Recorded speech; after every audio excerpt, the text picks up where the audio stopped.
How did And we're everyone fare on. with the freezing There we temperatures? go. Go ahead, sir. I mean, the 72 from today? Is that what you're?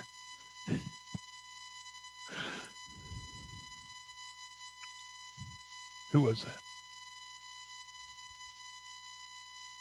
I don't know. Was that Lee? No.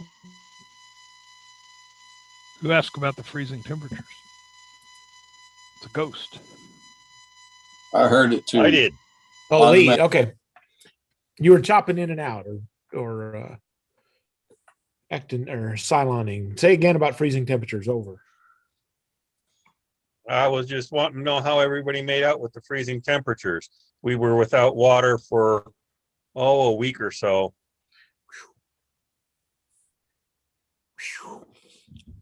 I went through pretty much unscathed. So I'm pretty happy. Anybody else? I got legless. I came out just fine. Me too. Was a little Don went worried ice about skating. little worried about my propane there for a little while, but my propane guy explained to me that when the temperature drops, so does the volume in the tank, and so I really had lots of propane. It was just the gauge was down there. So. Oh, really? Yeah. Well, it was really weird. I had 400 gallons one day. It turns 2 days more liquid, probably. Yeah, 400 gallons one day. 2 days later, after the cold snap hit, I had 300 gallons, and I thought, my gosh, I used 100 gallons in 2 days. And and anyway, now it's come back up to 3. It's still at 3. You know, I mean, it's like a week and a half later, and I'm still at 3. So because it's expanded back out. Oh. Very, very good. Yeah, Don went ice skating. What's your ice skating story, Don? Yeah. I got completely legless. I broke my tibia and fibula. Oh no! You and Tiger Woods, man. Yeah, you and Tiger. Yeah, he can afford it better than I can. Apparently, just as I sat down here, Charlene said that he was traveling at a high rate of speed when this happened. It was like, duh. I was traveling at a high rate of speed straight down. 32 feet per second. Yeah. You know, bumbles do bounce, but unfortunately, the bumble twisted his leg on the way down. Where were you at? Just running around the house? I was taking the freaking trash out, man. Oh. Walking around the corner of the garage, and there was just a little patch of ice there. I mean, we'd salted it. It had been sunny, but it was only 15 degrees. So whatever was melted must have refroze. And I caught that one little patch of ice. Yeah, nice and warm up there. Fortunately, I yelled at the top of my lungs, and Sarah was able to hear me from inside the house, despite having the TV on with some show with a bunch of dogs barking. So she thought it was the show until the dogs stopped barking and something else was still barking. Yeah, the dog started swearing. I invented a couple of new words. I bet. Can you spell them? Not in polite company. I think there's some Klingon characters in there too. Hey, call me polite company. Only in Oklahoma. I have never broken a bone. I'm only in Oklahoma. Never say that. Yeah, well, the only bone I've ever broken is when I smashed a toe. So yeah, I used to say that too. And trust me, it's a experience you don't want. It's the most pain I have ever been in. I only have one limb I haven't. What? What did you do? It was a lifetime of hard living. Playing football and working in construction. You need to write a book.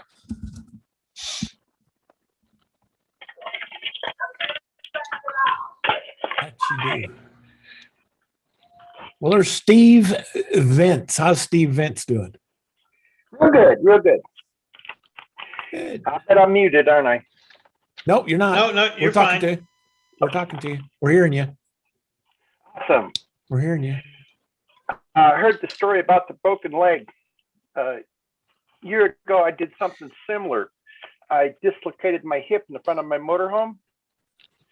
So I'm out in the driveway, just honking and honking and honking.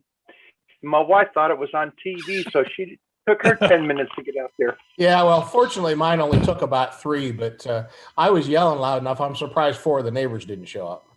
Oh, I had neighbors. They said the same thing. We just thought it was some car. For about 10, 15 minutes, everybody just sat and ignored it. Yeah, I'm yelling, help, help, help, help, help, please help me. And everybody must have been watching cop shows.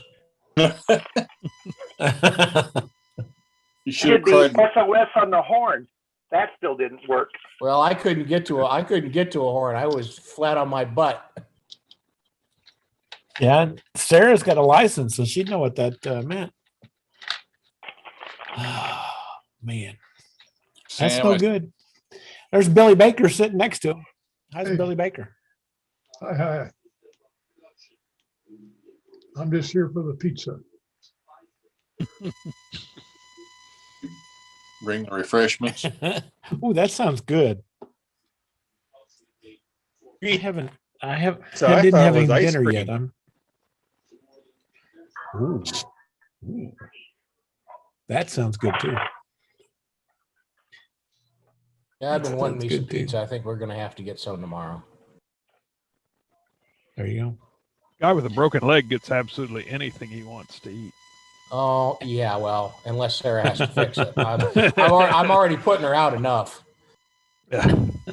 She's like, you want turkey pot pie tonight? I'm like, really? That's a lot of work. She says, no, I got leftover turkey. I got a pre-made pie crust and I got frozen veg. I'm like, and I got a can of soup. I'm like, okay. That was fantastic. About that broken leg, it's All all I she can needs to say. say, All I can say is it's hell getting old. Yeah, sucks. Yeah. Bouncing ability goes away. Yep. Well, the butt still bounces. The problem is the bones just don't torque like they used to. Yeah. I honestly thought as I was falling down, I thought, there goes the hip and there goes the knee. Nope, it was the leg. Well, you do know the other alternative to not getting old or to getting old is not getting old. Yeah. It's not a good alternative either. That's right. Yeah. No. The No, other I'd rather- alternative is unacceptable, yeah. but unavoidable. I fell in my garage a few weeks ago and hit the concrete hard and I knew I'd busted something. So I just laid there on my back and checked, wrist. No, not this. No, elbows, Fortunately, nothing, just bruised up, but couldn't believe I hit as hard as I did and didn't break something. So All the times that I have fallen either out on the concrete, I had one time I was carrying something into a detached garage and the garage door, roll-up door had slid down about 6 inches and I didn't realize it. And I whacked that door right here and I went straight back onto the concrete and hit the back of my head on the concrete. I have no idea why I did not get a concussion. You might have had one, might have had a mild one. Might have had one and Yeah, just didn't yeah. know it. Yeah. And again, I did the same thing Sam did. I laid there and made sure everything worked before I even attempted to get up. You don't ring your bell like that and not have some.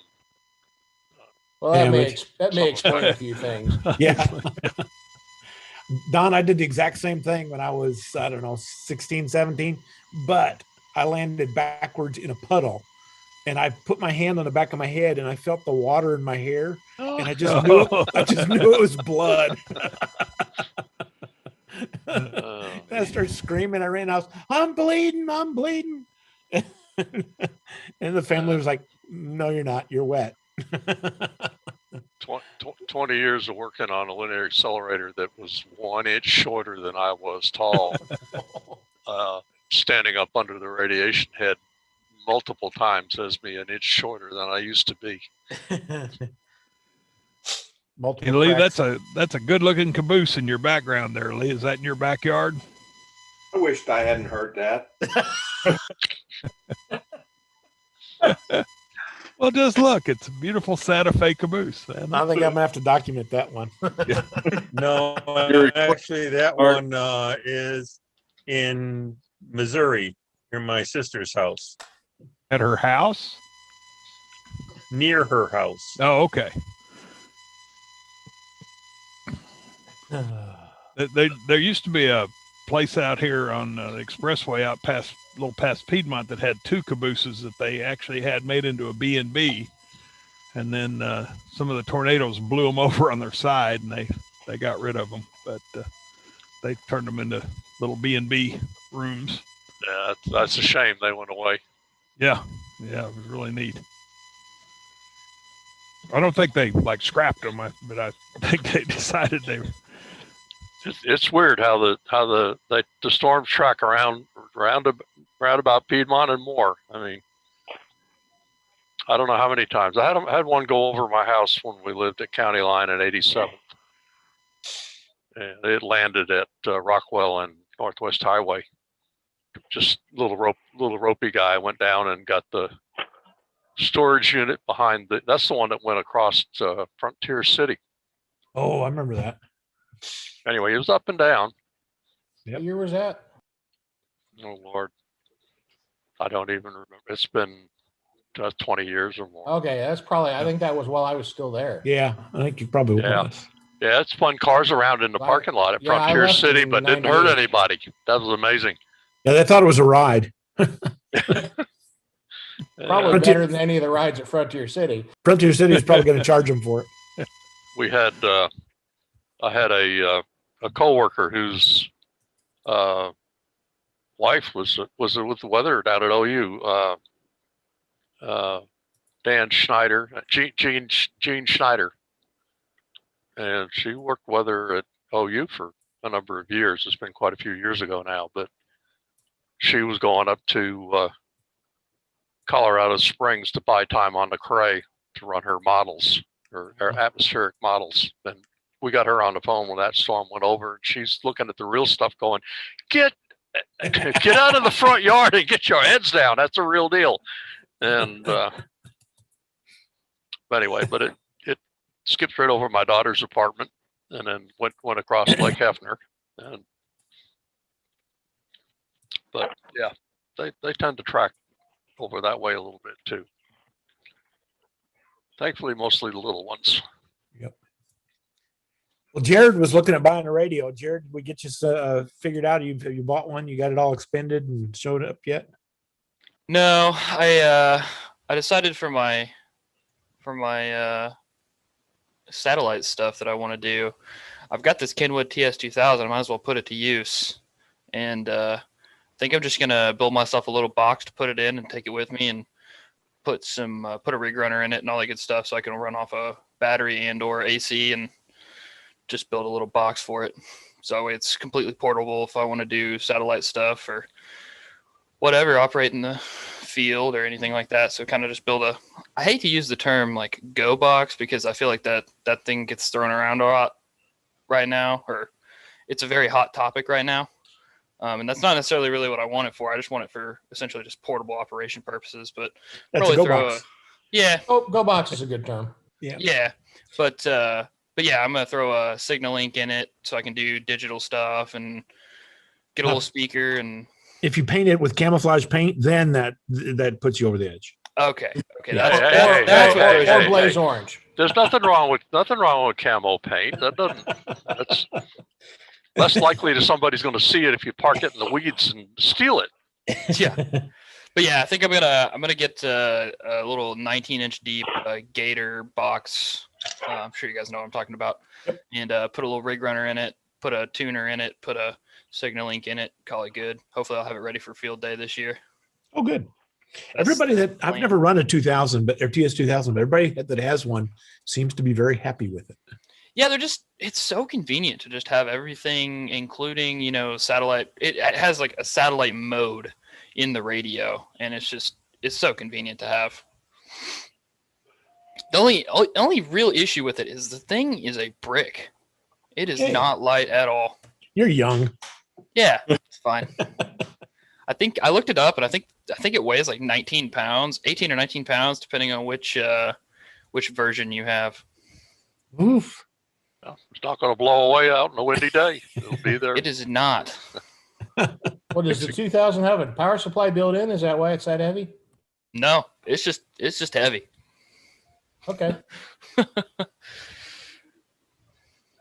But yeah, so I think that's the plan. That way I don't have to buy any new radios or anything like that, which is tough. It really is. But Yeah. You thought you had an excuse, didn't you? yeah, saves me some money though. So that's a good part. And hopefully I can have it ready by field day that way, so I can go on battery power and take it somewhere and work field day that way.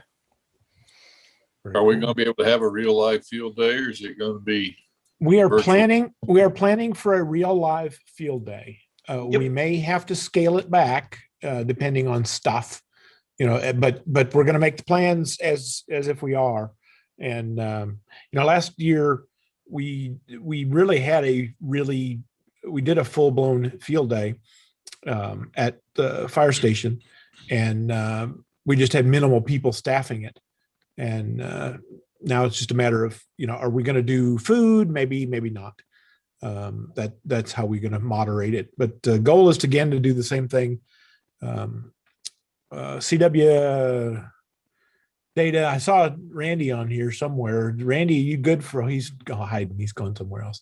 Yeah. They have a data station, a phone station, and a CW station. So hopefully we can get Randy wrangled into the CW, and we can get Bob to do the CW, Bob on the CW, and then Randy on the digital, and Mark Clayton has stepped up to do the technical stuff on the phone station. So I'm gonna twist Ken's arm, get him to bring his portable antennas back out there and set up again. that won't work. They're verticals. They were crap. Oh wait. Yep, they are. I worked 6 hours on those radios. Yeah, on those antennas. I gotta put the Shakespeare on Whisper and on the Whisper net and see what it does. That just the fishing antenna. I'll try to do that. I may try to do that. Yeah, my fishing pole. I went to set it up after the storm and forgot I'd cut my wires down to 10 meter. Oh, and so I had to hang new wire on it. But it works pretty good for a little single band. It's a hard deal to beat. yeah. That little commander setup with all those wires going vertical. This time I will tune it better. So it will tune. I will tune all the bands down on it. I didn't bring my analyzer with me. We'd have been a little better. But 40 and 20 were good. Yep. And my 10 was out to lunch. But I guess 10 was working a little bit last year at field day. a little bit, but it wasn't.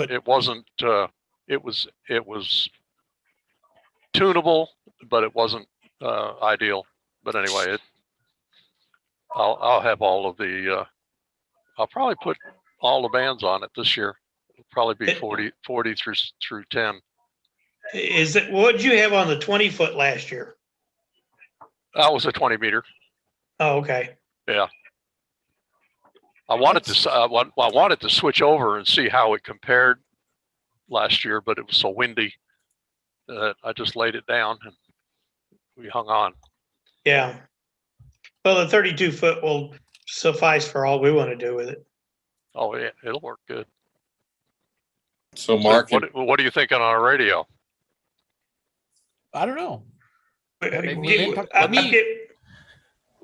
Sorry. Go ahead. Let me ask, and I don't know if you guys would be down for it, but I might be able to get a ICOM 756 Pro 3 to play with that day. It's not super new, but it could be fun. Hey, that's a good radio. Don't know anything about it. 756? Yep, 756 Pro 3. Yeah, that's a good radio. I know someone who has it and it's sitting in a box right now. So.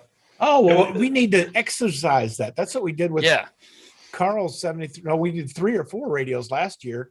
Yeah, we had the 7300 to 718. Mark 718 ran half a day. Yep. Yeah. Then we had a Yazoo from the Club Yazoo and the Club 706 Mark 3 or 2 or whatever. It was is, Mark D. 2G. That's it. Yeah, I've been And- told I can come get it anytime I need to. It's Silent Key's wife. She's also a ham, but she's just a tech, so she doesn't have much use for it. But get her a yeah, I've been license. told I can come grab it anytime I need to. So that might be a good way to test it out. Two questions, Mark. Have you called in an order for some decent weather already, or? That's next two Saturdays from now when Rick we need to ask Rick Smith to put in his prognostication for field day. That's a really good idea. He's the coordinating weather service. He's the chief forecaster, whatever they call that at weather service, and he'll be doing the SCARS March meeting. And we should put in a nice order for that. Yeah. I don't remember last year. What was last year's weather like? It was nice that day. It was windy, a little cool, but Yeah, about 50-mile-an-hour wind, and Oh yeah, because I was up the summer field day. We couldn't set up the big tent. That thing tried to blow away. Yeah, that's right. If you got your ankle, tied up in the ropes, so you might have been flying away with it. Yeah, and I was up on top of that fire tower, training tower, and it was blowing pretty good up there. Yeah, it was crazy. And last year I just didn't have my license yet. I was just a spectator, so I was under the assumption you brought your own radios. I didn't know they had pre-lined out. Well, and we do it both ways because it's a great way to try different radios. Randy's there, probably listening, but he did his at a field day, and he hasn't been separated from that radio since. And we set it up, and it's a good way to learn. If you don't know what you're doing on the radio, somebody else there usually does. I take that direct insult, Mark. No, I mean you'll be the guy there this time teaching everybody. Right. No, you hit it first time, sit in front of it, not knowing what you're doing. But it's a good way to even if you're not the radio that's in use, we put it on a separate antenna, and like I said, I lost track of how many radios we had on the phone station because Mark's radio was on there for a while, the 7300 was on there for a while, the Yazoo was on there for a while, the ICOM 706 was on there for a while.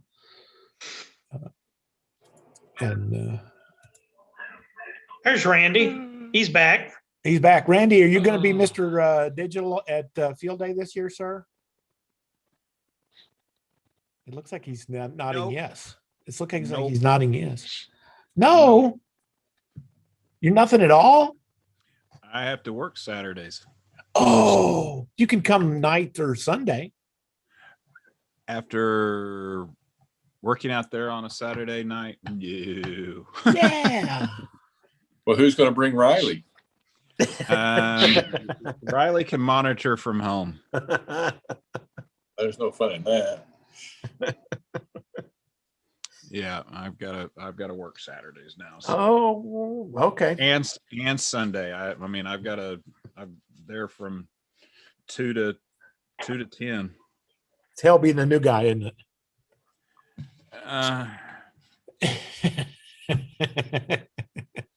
Well, what Never mind. What mode were you running, Randy, on that? FT8. Yeah, I was running FT8 on my Yazoo. I've got an FTDX 1200.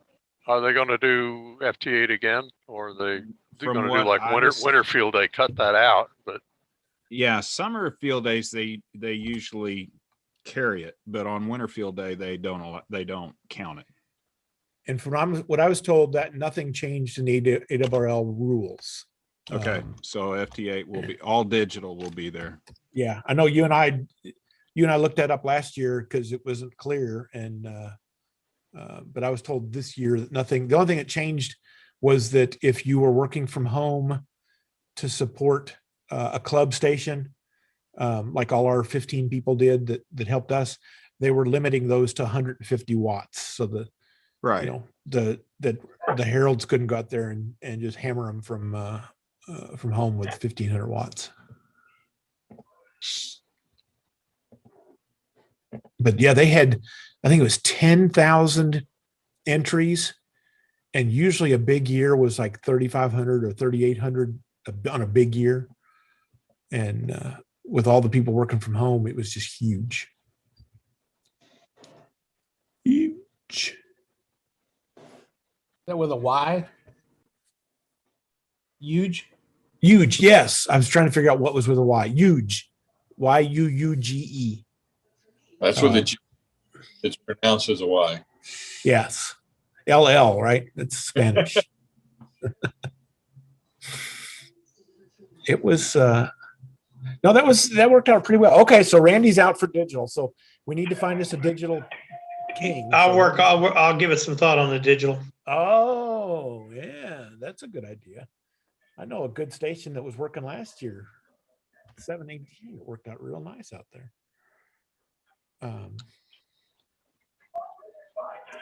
Well, that's good. Then we'll have to go get Bob and see if we can get Bob out there, or Kim, or see what their impulse is going to be this year. But yeah, their goal with field day was to do the same thing as last year, just limit the home guys to 150 watts, so that the Bill Bakers out there could quit keying down on that 2 kilowatt transmitter with his PSK 31. Yikes. What's the highest wattage you've ever run, Bill? 60, 70 on 40 meters probably. Yeah, that's what I figured. It takes, I worked a fellow in Colorado this morning on 40 meter PSK. He was using one of the new Yaesu FTDX 10s, and he was going straight through the radio. No interface or anything was required. Oh, he had a good signal. I think they put out 200 watts as the max on that radio. Yeah. There's just no need to run more than 30 or 40 watts on PSK. No. Yeah, I agree. I've seen people run 1,500 and had a clean signal. Oh, I was going to say your buddy Tom? Yeah. Poor Tom. I think it says FTDX, that shows 100 watt SDR transceiver. 100 watt, yeah. Is it only 100 watt? Yeah, that's what it says here. Yeah. HF, so it's HF plus 50 megahertz. The FTDX 101 comes in a 200 watt model. Oh. But it's $5,000 too. Oh, well, yeah. Gee, Bill, order 2. Yeah. Have one for digital, one for phone, then get another one for CW. There you go. So when you said he was working direct from the radio, you think he had a keyboard hooked to the radio, or do you think he was just a USB straight into the computer? No, he had a keyboard, I'm sure, to the computer. To the computer. So he was running FL Digi, I think. Okay. But as far as connecting the radio to the computer, he didn't need to use a sound card. He didn't need an interface. It's just one cord going straight from the computer into the radio. Yeah. Yep. That's like my Flex. Yeah, that's the same thing. Yeah, I wanted to ask you guys about that because, I'm planning on building that box and putting a signal link in it. Is that currently the best option? Or are there better options out there for sound card links? Signal link's hard to beat. Signal link's hard to beat. If you want to go the poor man's route, Peter Laws, who said he went to the dentist today and he may or may not show up depending on if he could make vowel sounds with his mouth. Peter Laws has a little kit that you can build with a couple of transformers and an opto-isolator that will do that. And I can't remember that kit name, but that will work. But the signal link lets you change all the volumes and all that kind of stuff. Right. It does a lot of stuff. I know there used to be one. I guess they're out of business now, or they couldn't find the parts. It was called like a Wolfie something. Saw it on a YouTube video. Someone was using it. Anyways, they were about this big, and that's why I was looking into them. But I went on their website, and they said the company who was carrying one of their components was no longer carrying that component, and they couldn't find it anywhere else. So that company or that product is gone. So Wolfie, like WOLPHI? Yeah. Well, I found it. I never knew it existed until now. And it says it's discontinued as of December 29th. Yep. One of the components is obsolete. I'm unavailable to find this component. When you're too lazy to redesign the circuit, come on, man. Yeah, the only thing you could do there is find someone who had one on eBay or something and do it that way. But it's probably just as easy to just get a signal link. They're not that expensive. Yeah. I think the signal link, Mark, aren't they about 129? Yep. Oh, is they that cheap? Oh, yeah. I think they're only $130. Yeah. It used to be 100. I think last I looked, they were like 130. There's 129 right there. I don't know who that's from, but that's from Walmart. Oh my God, you got to be kidding me. No. Yeah, if you go straight to the Signal Link the Tigertronics website there, I think $130 as well there. Are they? Yeah. Yeah. And Bill's right. They are stable. They're solid. They get you the little lights and all that other kind of cool stuff. And that's what I'm using right now. Yeah, and since I'm only going to need one, I think that's what I'm probably going to do is just put one of those in that Gator box I'm going to buy has plenty of room for tuner, transceiver, power supply, Signal Link.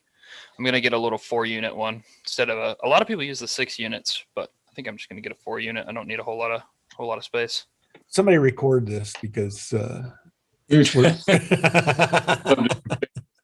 I don't need a whole lot of space. So you guys can go back and yell at me later. Yeah. Right. Famous last words.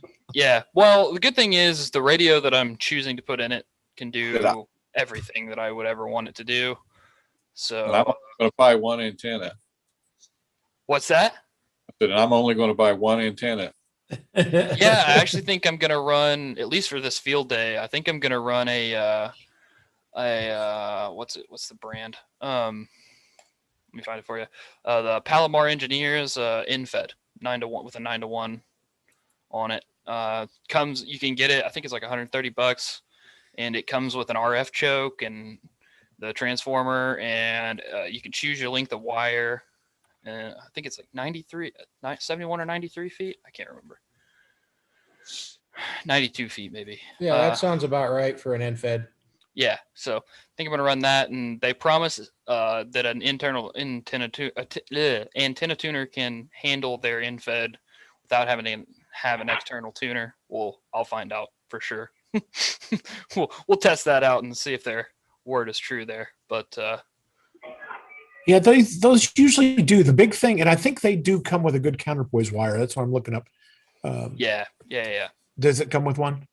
It depends. You can get so what's cool about their website is you can get just the antenna, just the transformer, you can get just the choke, or you can get everything in a package in one big bundle.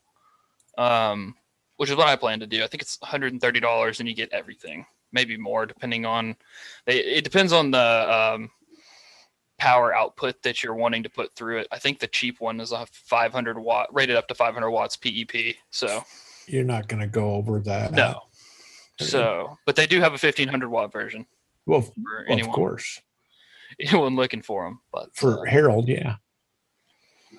But yeah, I think if you're looking to do mobile, you're not carrying around 1500 watt. Right. And then they have this version that they sell in the package, it does 80 through 6. They have you can get a version that it'll do 160 through 6. But I have no need for 160 meters. Plus that wire is like 200 feet long, and I don't really want to carry that around. So, yeah, I think 160. If you're doing 160, you got to be really wanting to do 160. Especially for portable stuff, that's just kind of unnecessary. Yeah. Or semi-portable, whatever. So, Infid Cube. yeah, I Look, think if there's you, a sale. There's a sale. if you scroll down a little further, you'll find the kits. Yeah, right there. Maybe there. Maybe further. I don't know. Is it a bullet? Is that what you're talking about? Yeah, scroll down one more row there. Those little kits right there. They come with everything. There you RF go. choke and everything. Yeah, the counterpoise. A lot of people try to use the coax as a counterpoise.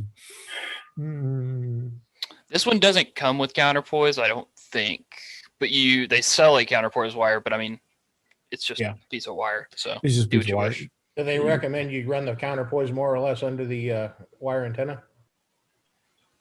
Usually straight down from the end is usually what they.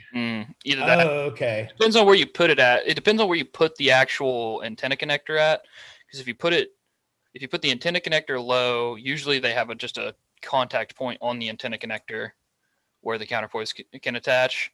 So it depends on where you put where you put the antenna feed point. If you put it high in a tree, you're going to run it high. If you put it low, the counterpoise is going to be low. Roger.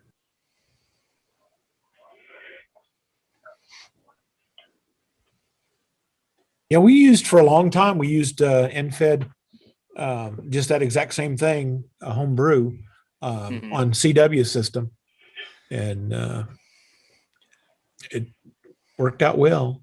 The big thing we'd run into was that we wouldn't get the coax and the counterpoise set up right to start with, and the correct lengths. Well, we'd forget to put it on, or we'd put the little choke thing at the top instead of the bottom, and I could probably build one a 9-to-1. It's pretty easy to build, but it's more one of those things where for just like pure functionality and cleanliness for field day, it's easier to just let someone else build it, and their build quality is probably a little better than mine for the first time building one would be. So. Oh yeah, and the next time, then after you get it, you go, I could build this. Yeah, exactly, and then I sell it to someone and build my own. See, now you're thinking. Yeah, on their little hanger, they have the ground counterpoise selection. You can go straight down. It's cool. Good evening, gentlemen. I think that's what I'm gonna do. Hello. How are y'all doing? Is that Austin? Hello, Austin. This is he, the one and only. Often imitated, never duplicated.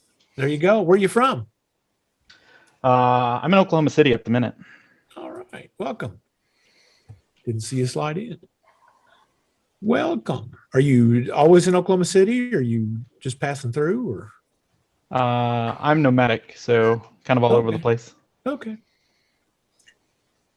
Good. But you guys helped me get my license a couple years ago. And, awesome. Looking at upgrading to my general next month on your guys' testing night. So. March 4th, baby. Did you sign up? Not yet. It's on my list of things to do this evening. There you go. Good for you. Are you ready to test? You got any concerns? Oh, I'm wading through electrical theory at the minute. It's interesting, but new ground. Okay. Good. If you have any questions, this is the best time to ask because we'll make stuff up and give it to you. Well, I appreciate the offer, but I'm pretty good at making stuff up myself, so I think I got that covered. And by give it to you, he means force it upon you. Yeah, I'm good at that too. Well, good. Welcome. If you got any questions, holler. Holler. Will do. Thank you for the offer. You're welcome. Welcome more. Paul was on earlier, and it looked like the nose of an airplane. Was that a 172? 152. 152. Yes. Flown by the Southern Illinois University Flying Salukis flight team. I was going to say, since I'm from Centralia, Illinois, I was probably one of the few that knew what a Saluki was. Good man. Yep, I'm a Saluki, and that's their the newer planes for their aviation program. That's where I started my aviation life. So got to have the dogs up there. I remember they were in an NCAA tournament, 3 years ago? And something. Oh, the basketball? Yeah, basketball tournament. And And everybody went, "What's a Saluki?" Yeah, for a while, if you were from there, you become a celebrity among people you know. Yep, it was. A number of years ago, they were in the tournament when I was still living we were still living in Connecticut. And at that time, UConn, University of Connecticut, still had a real strong team. And eventually, SIU got down to, I think, did they get the Sweet 16 or not? Well, they played UConn. So that made a fun rivalry up there. I bet. But yeah, then all of a sudden these people that own Salukis, they get to go to all the games and, bring out their dogs there and become celebrities for a day or two. Oh, I bet. Then we go back into obscurity. Yep. Go away. You've had your 15 minutes of fame.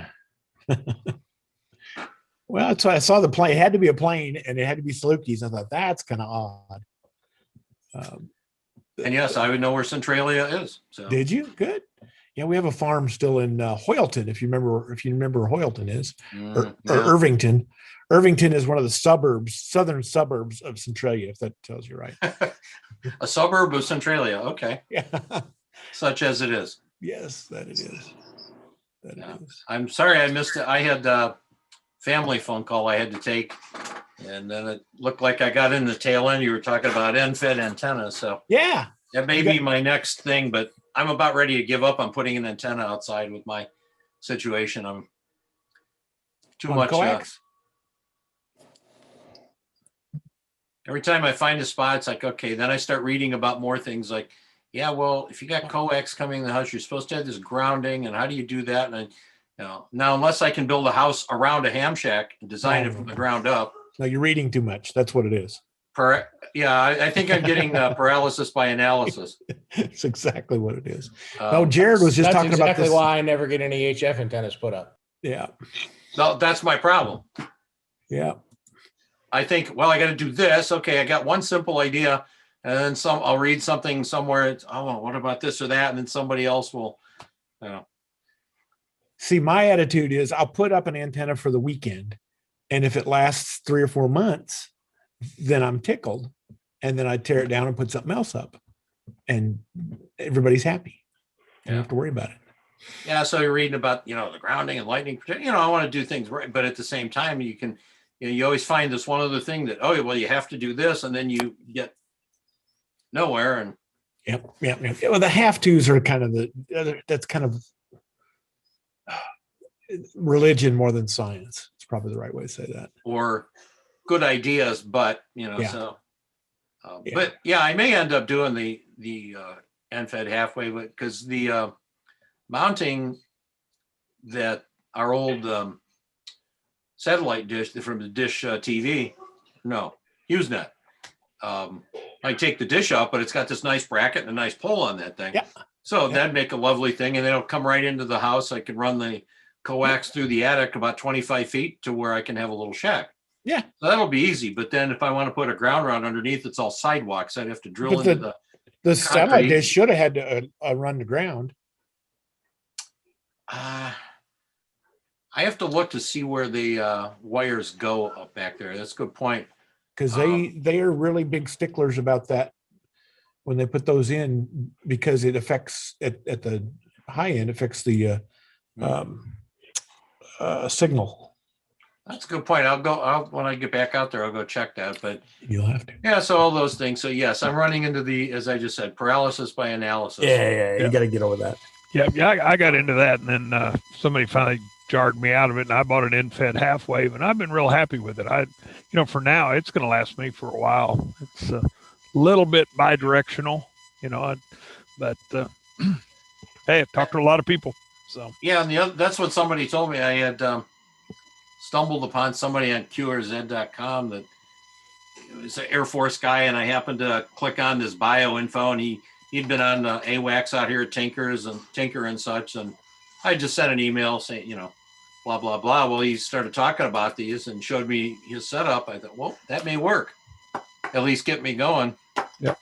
It's a VHF or 6 meter I can put up in the attic. That's not a problem, but. Yeah, attic is always, you put one up in the attic and then you go, nah, I'm not doing that again. Well, I figure if I can at least get some things up and going, so I can get operational more and then start expanding from there. So. Crawl, You walk, know, run. I just feel like, if I ever get fanatical about like doing an all 50 state thing, then I'm probably going to have to put something up I can rotate. But, for now, like I say, I can talk to all the people I care to talk to. So, Yeah, that's kind of my thing is I live in an apartment, so I have to be pretty much, I can only do portable other than, VHF, UHF. I can do that stuff pretty easily here, but that's why I kind of have to be portable, so an infed really works well to that because it's pretty easy to set up. They don't allow clotheslines, an 80-foot clothesline. Yeah, but no, it's more than anything. I just don't have anywhere to attach it to. So you don't have any trees or? No, I don't. The only thing I could do is go between buildings, but then it's Oklahoma, Mark. Blah blah blah. Jorge's got some trees at his place. He made a deal with his apartment complex, and yeah, they got him going. We on the first floor or second floor? First floor. Ooh. What I did on mine is I got 2 sections of chain link fence top rail and planted one in the ground and put the other on it. And that's what I use for the opposite end on my half wave. It goes from the house out to that. And, I have $15 tied up in it. If I change my mind, I don't have a lot of money tied up in the mast down there either, Yeah. Right. So. Yeah. It sounds like all you need to do is get friendly with your upstairs neighbor. Yeah.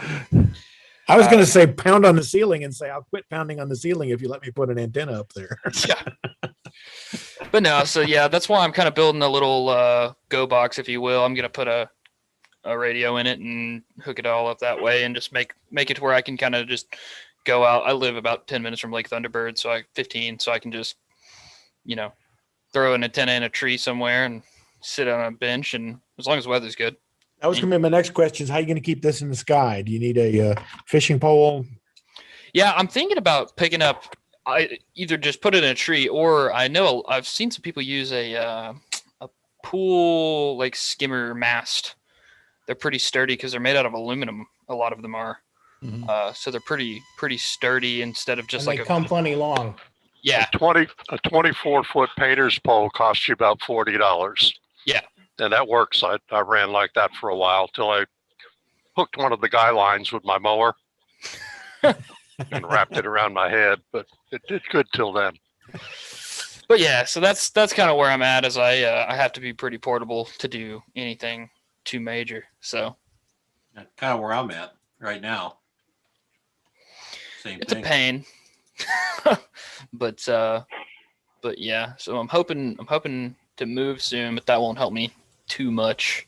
I might have a bit of a yard, but not enough to throw anything major up. Plus an infed later in life wouldn't be bad either. It doesn't look terrible in the backyard or anything like that. So you can't even see mine unless you know you're looking for it. I mean, I can stand and look and there it is, but yeah. None of my neighbors even notice it, And I challenge you to think that a neighbor will not think that's an antenna. Mm-hmm. A neighbor thinks that a TV Yagi is what an antenna is. And they have no idea what that wire is in the back of your house. Right. But yeah, so that's kind of the plan. If I end up with a little more room in a few years somewhere, then I'll put something bigger up. But until then, it's not really worth it to me. Okay, I was going to make sure that's the only thing I could think of that you're missing is something to hold it in the sky. And there's those what were the fishing poles?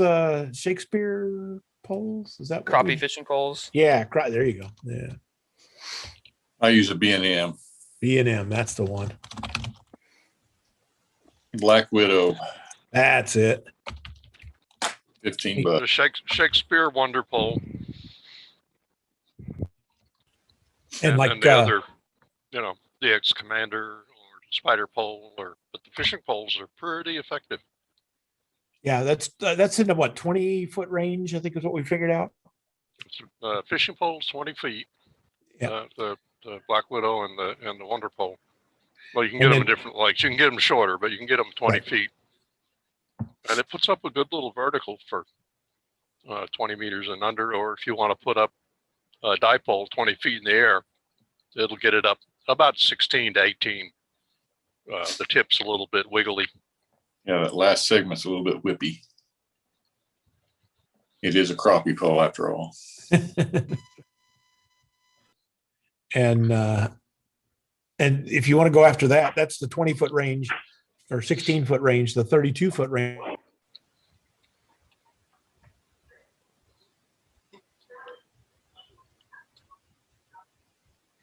Uh-oh, did we lose him?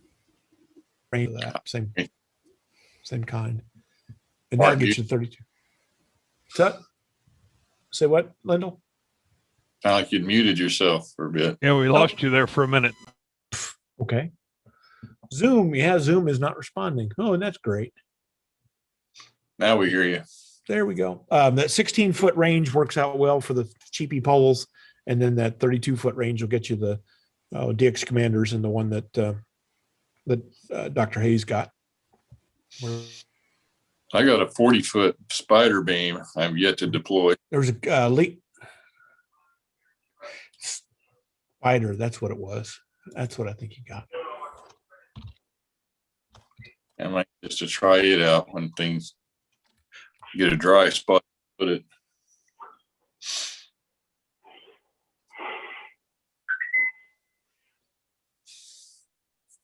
Jarod, is your car parked close to your apartment?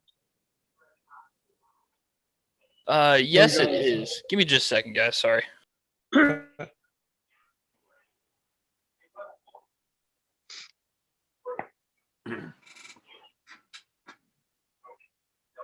What would be some good power supply ideas for doing a parks over the air activation? Battery? Are we talking battery, or are we talking running off a car?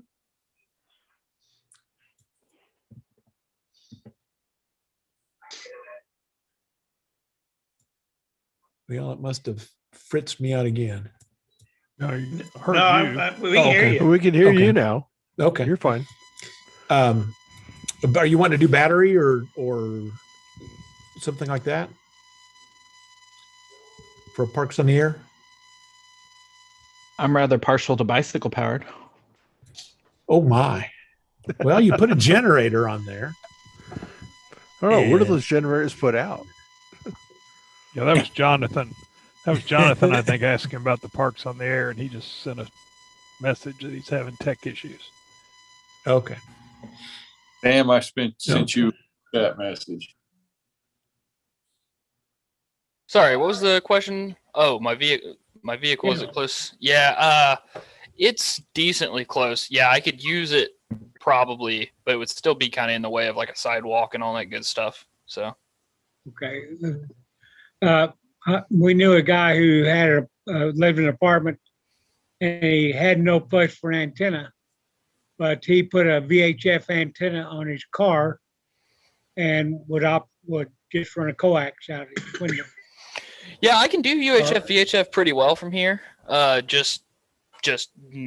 a VHF antenna on my car right now, just for mobile stuff. But HF's the issue, which I gotta get my general. I said VHF. I meant HF. And HF, like even a ham stick would work. Right. Yeah. I know a guy who drove around with a 20 and a 40 meter ham stick in the back of his truck every day. And that's what I do. Yeah. Except I never put the 40 on there. The 20 is just all I need. I was sitting down at Oklahoma Christian the other day talking to a guy in Los Angeles with my 20 meter ham stick. It's just amazes me once I got it tuned right. So. Yeah, and the good thing about 20s, it's pretty much always there, right? So yeah, 20s. So, well, looks like I'm gonna have to run, gentlemen. Talk to you Jarod, guys. have a good evening. You guys as well. Got to go finish up some homework. Come back and let us know what you decide on an antenna. I will do that. I'll be here. I'll definitely be here next week. So, talk to you guys then. Take care. Be safe. Have a good one. As well. Bye-bye.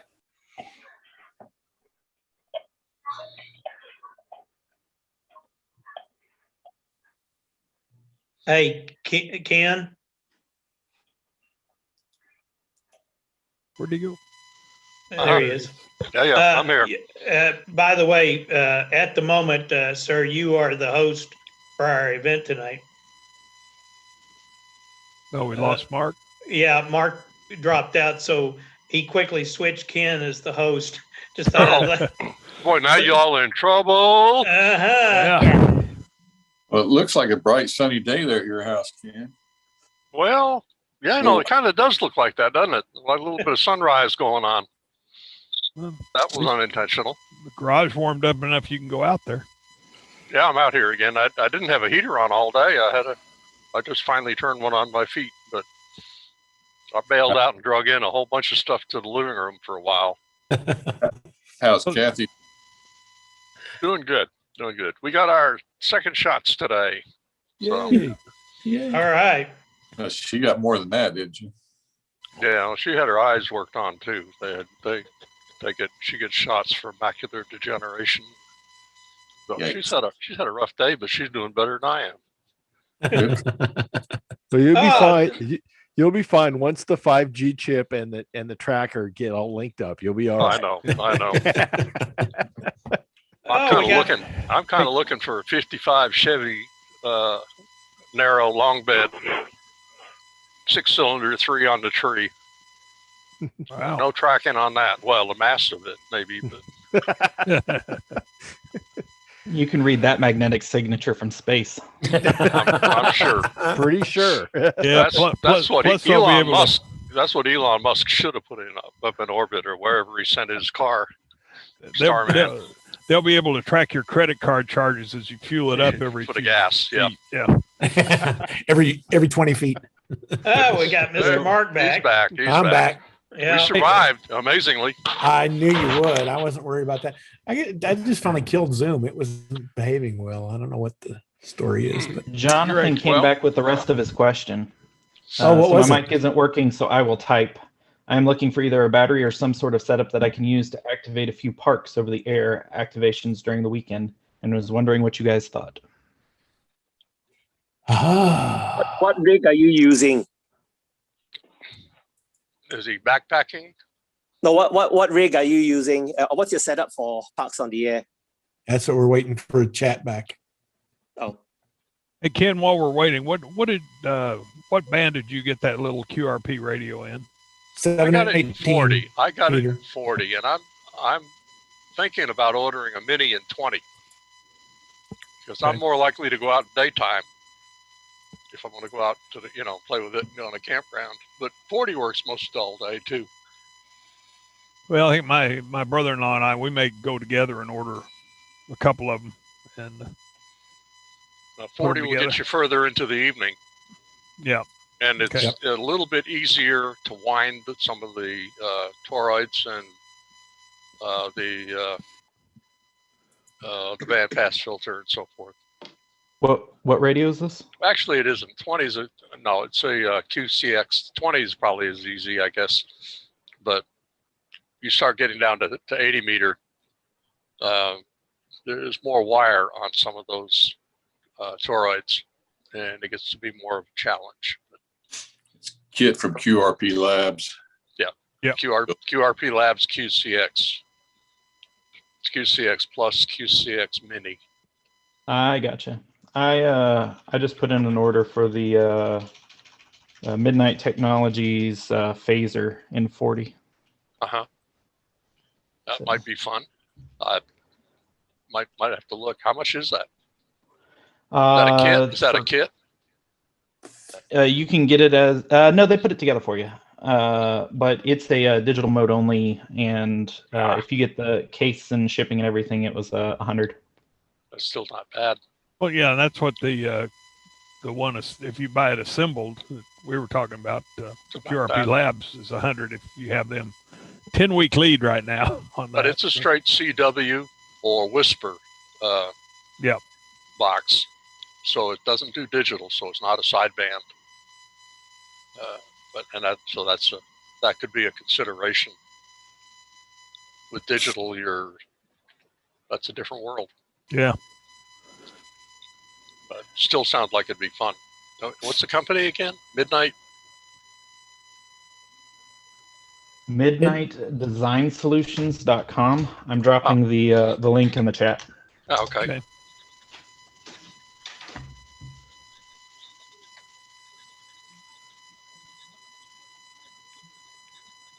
And I was wrong. It does come as a kit. I'm getting radios mixed up in my head. Oh, does not come as a kit? It does come as a kit. Only okay. a kit. Only. Oh. Okay. Well, he's making them at midnight. He's kind of going to do the work for you. Come on. Well, yeah. Done some of my best work at midnight. Never. I'm not going any farther. Never heard of this company. Peter Core. How many of them do you have?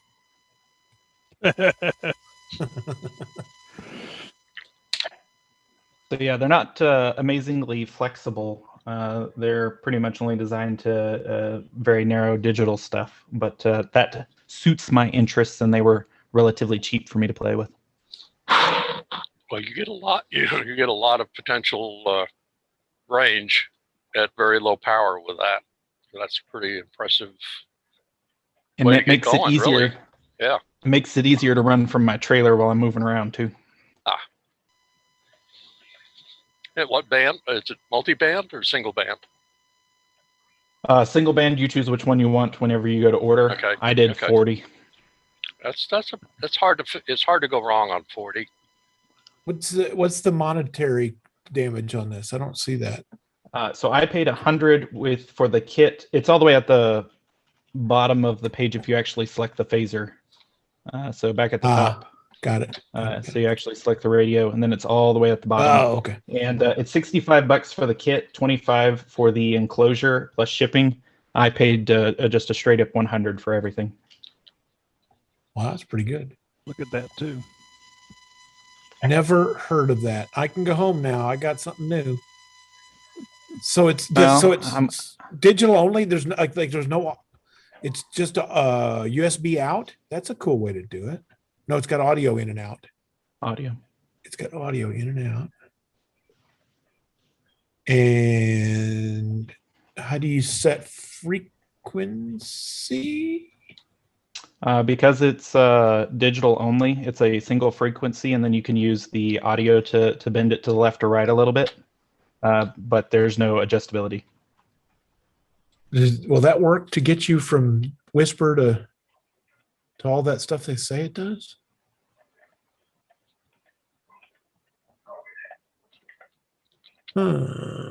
Your question is beyond the scope of my current understanding, so I well, can't whisper uses different frequencies than WSJTX or than It probably, I bet you anything, it PKS uses the software to choose which frequency you're going to run. It's just a preset frequency on, like,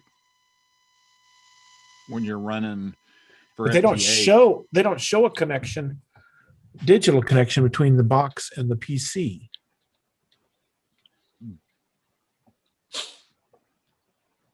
And there may be a way to do that. I'm kind of like you. I think, they would make it some kind of automatic, but I don't think they're that close together, because the whisper stuff, you can go a full 3 kilohertz by. Well, what's the frequency on whisper? Where is that? Yeah, what's the base frequency on this thing? Yeah. Which band are you interested in? Let's say 40 meters. Does it tell you? Yeah, I downloaded the manuals for them when I was looking at which one I wanted to buy. Give me just a sec. Got it. The FT8 runs on 7.074. And then the 40 whisper meter. runs on. If it should come up. Come on. I know I started 2 copies. I'm an idiot. It runs I got one of those. It can run on the same frequency, 7.047. Yeah, I've got a kit like that I haven't put together yet because I don't have band privileges. But yeah, that it comes preset with the frequency. 7.074 and 7.078 for 40. Okay, so it does somehow you have, because 7.8 I think is whisper, And 7.4 is You can run Whisper on 7.047 and 038. I'm looking at the WSJTX software.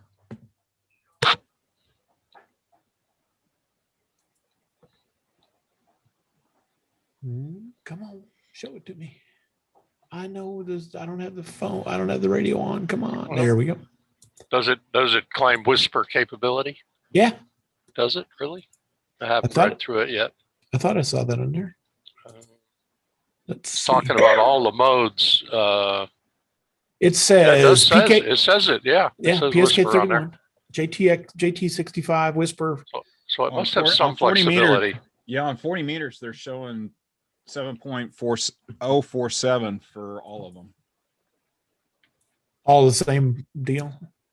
Yeah, if you click through the different modes on WSJTX on 40 meters, the .047 shows up on all of them.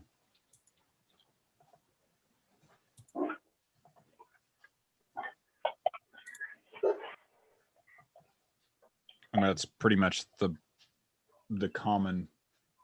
When it gets real busy, they'll float over to the other ones, but that's the most common Okay. one. I thought those are two different bands, is what I. Huh. And wind.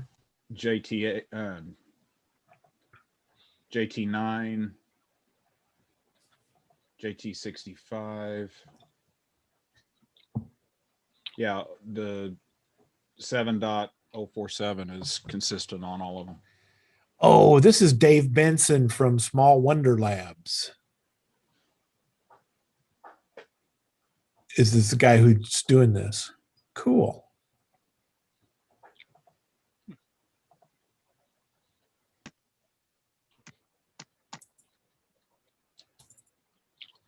I've never heard of that. Hot diggity. Yeah, that's pretty. Well, there you go. You can thank me for the damage to your wallet later. Yeah. There goes another wallet hit. I do have a birthday coming up, guys. Hey. And then your donation. Well, actually, today's my birthday. I ought to get online and order it. Happy birthday to Ken. And your present is we're not going to sing to you. Thank you. Thank you. I think it's a present to all of us. Thank you. Here I was warming up the vocal cords over here. I'm glad I got in quick. Or not. So that's got a little, it's got a little printed circuit board case. Is that, no, Yep. yeah, that's, so it puts That's- its, oh, that's cool. That's a neat idea.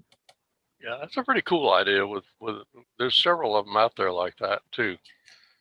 So it puts the front panel crap Yeah. on that front panel. You Huh. build a lot of it on the front panel and solder up some What's the wattage out? copper clad and make a shielded case. What's the power outage is the question. I don't know. 4 that watts, answer. I think I saw. 4 watts nominal. Yep. Okay. Which for That'll data, work. that'll work. I'm running easily half that. See, there's our field day setup for digital. There There you go. There you go. on QRP. We'll bring. Hey, I wonder if that'd get us points. Bring that flex out there and do QRP. There you go. Hmm. Hmm. I still want to run a 2,000-foot wire to the water tower. You're going to hook something to that water tower yet, aren't you? You know, you could tie some braided fishing line off on it. Yeah. And bring it out quite a ways. That stuff's pretty strong. Gets a 50-pound or 100-pound test. Thought that box looked. Nobody'd familiar. ever see it. What box looked familiar? You got one? Ah, yeah. One I'm Oh, holding. look at that. Mike's got one. It's a FT8 phaser. Yeah. That's it. That's it. K1 SWL. Does it work? It does not. I have a gremlin in this Radio Shack. Yeah, you do. And never got it to work. I know who your gremlin is because she hangs out around Linux at linear accelerators.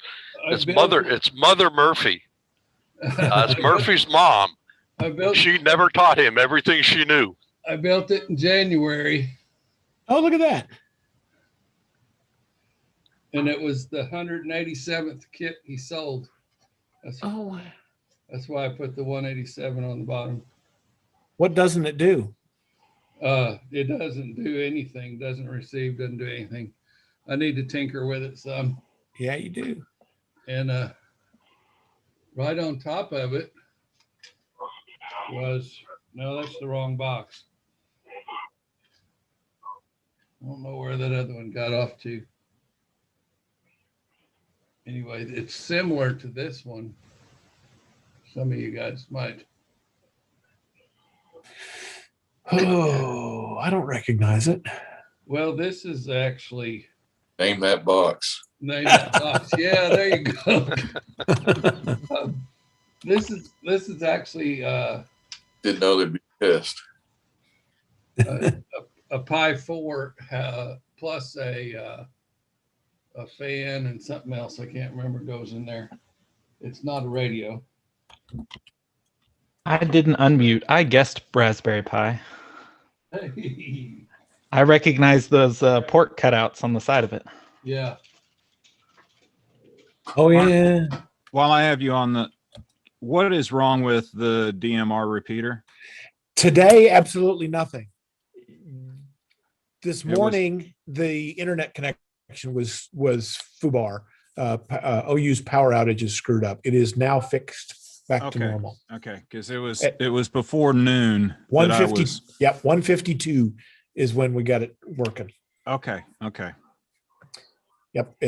Somehow power outage. Peter said the power outage is in the building, screwed up all their networking stuff, and we had to bounce the port. The OU had to bounce the port on their switch, and it came to life. So, and Peter, I don't know if Peter Core was lucky or good, but he did a test to Parrot about a minute after the thing came alive. Good timing. I learned a valuable lesson last night because of that. What you is? Well, I got on the DMR with my GD77. Oh yeah. I had just bought a new Ed Fong antenna. I actually got one of each of his. You get the roll up J pole and then the PVC version. Yep. Get outside, so I wouldn't have to drive up on top of it. And it's got it all set up. Turned it on at 8 o'clock, and there's this guy talking about Broken Arrow and Raspberry Pi. No mention of Aries or Norman or it wasn't Lee's voice. Yeah. So I said, well, I'm waiting for this guy to get out of the way so we can have our net. I turned on the Baofeng and just let it scan. Yeah. And it started making noise. And I figured out that these radios work a lot better if there's somebody else pushing that talk to button somewhere else. That's been the key because I've been working with that Baofeng and I could never get it to make any noise. I picked it up from my son. Oh, good. Good. Well, it's been out for like a week, hasn't it? The 13th is when I think it went down. Is what I saw there. It went out the 13th, the Saturday, and then when the power started going out, and then it went out, stayed out that week, and they had problems getting switches up, and then today they got it fixed. So yeah, it's been a pain. Look at that. This guy's got his little resistors all labeled out for you.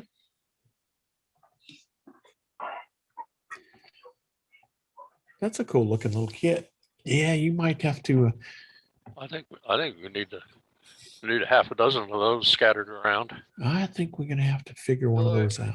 I got number 187 and it was easy to build, although it doesn't work. So I did something wrong. Yeah, well, we can fix those. We can figure that out. You really need to duct tape all the doors and windows and make sure that Mother Murphy can't sneak in when you're building. Because she is she is definitely meaner than her son. Oh, look at that. You Oh, ever I see find the that problem. diode, Ken? I got I the think top on. Phil. The part, Wasn't there a diode floating around your shop? there's a diode, there's two resistors, and there's a capacitor chip. But I did get the big resistors in. I go finish and building it. Go get that amp kit out and build on it. Oh, good. It says here that for each band, the FT8 frequency is hard coded and the alternate frequency is set for JS8 that can be reprogrammed by the user for FT4, PSK, or other frequencies. Mhm. Now, I understand that, to parrot some of the words earlier. I understand all those words, but how do we program it? Do we push buttons maybe? I decided to reprogram the phaser's frequency and give Whisper a try. Reprogramming is the phaser's frequency requires some practice. It's not as simple as spinning a knob. There's a push button labeled FT8, which you hold down while powering up the radio. Oh, God.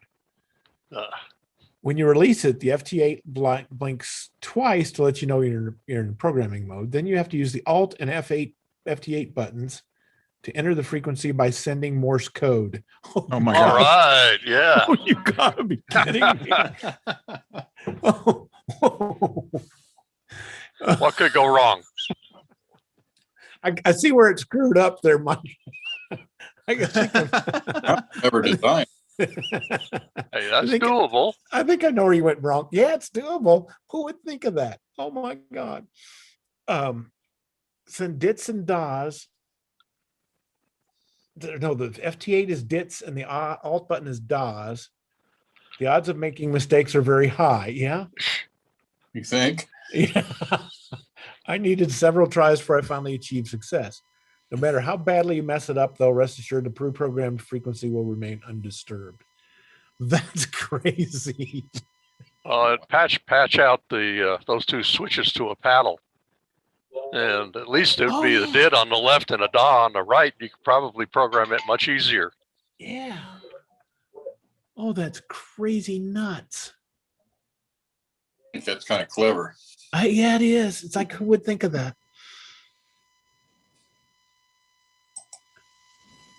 Single, but so it's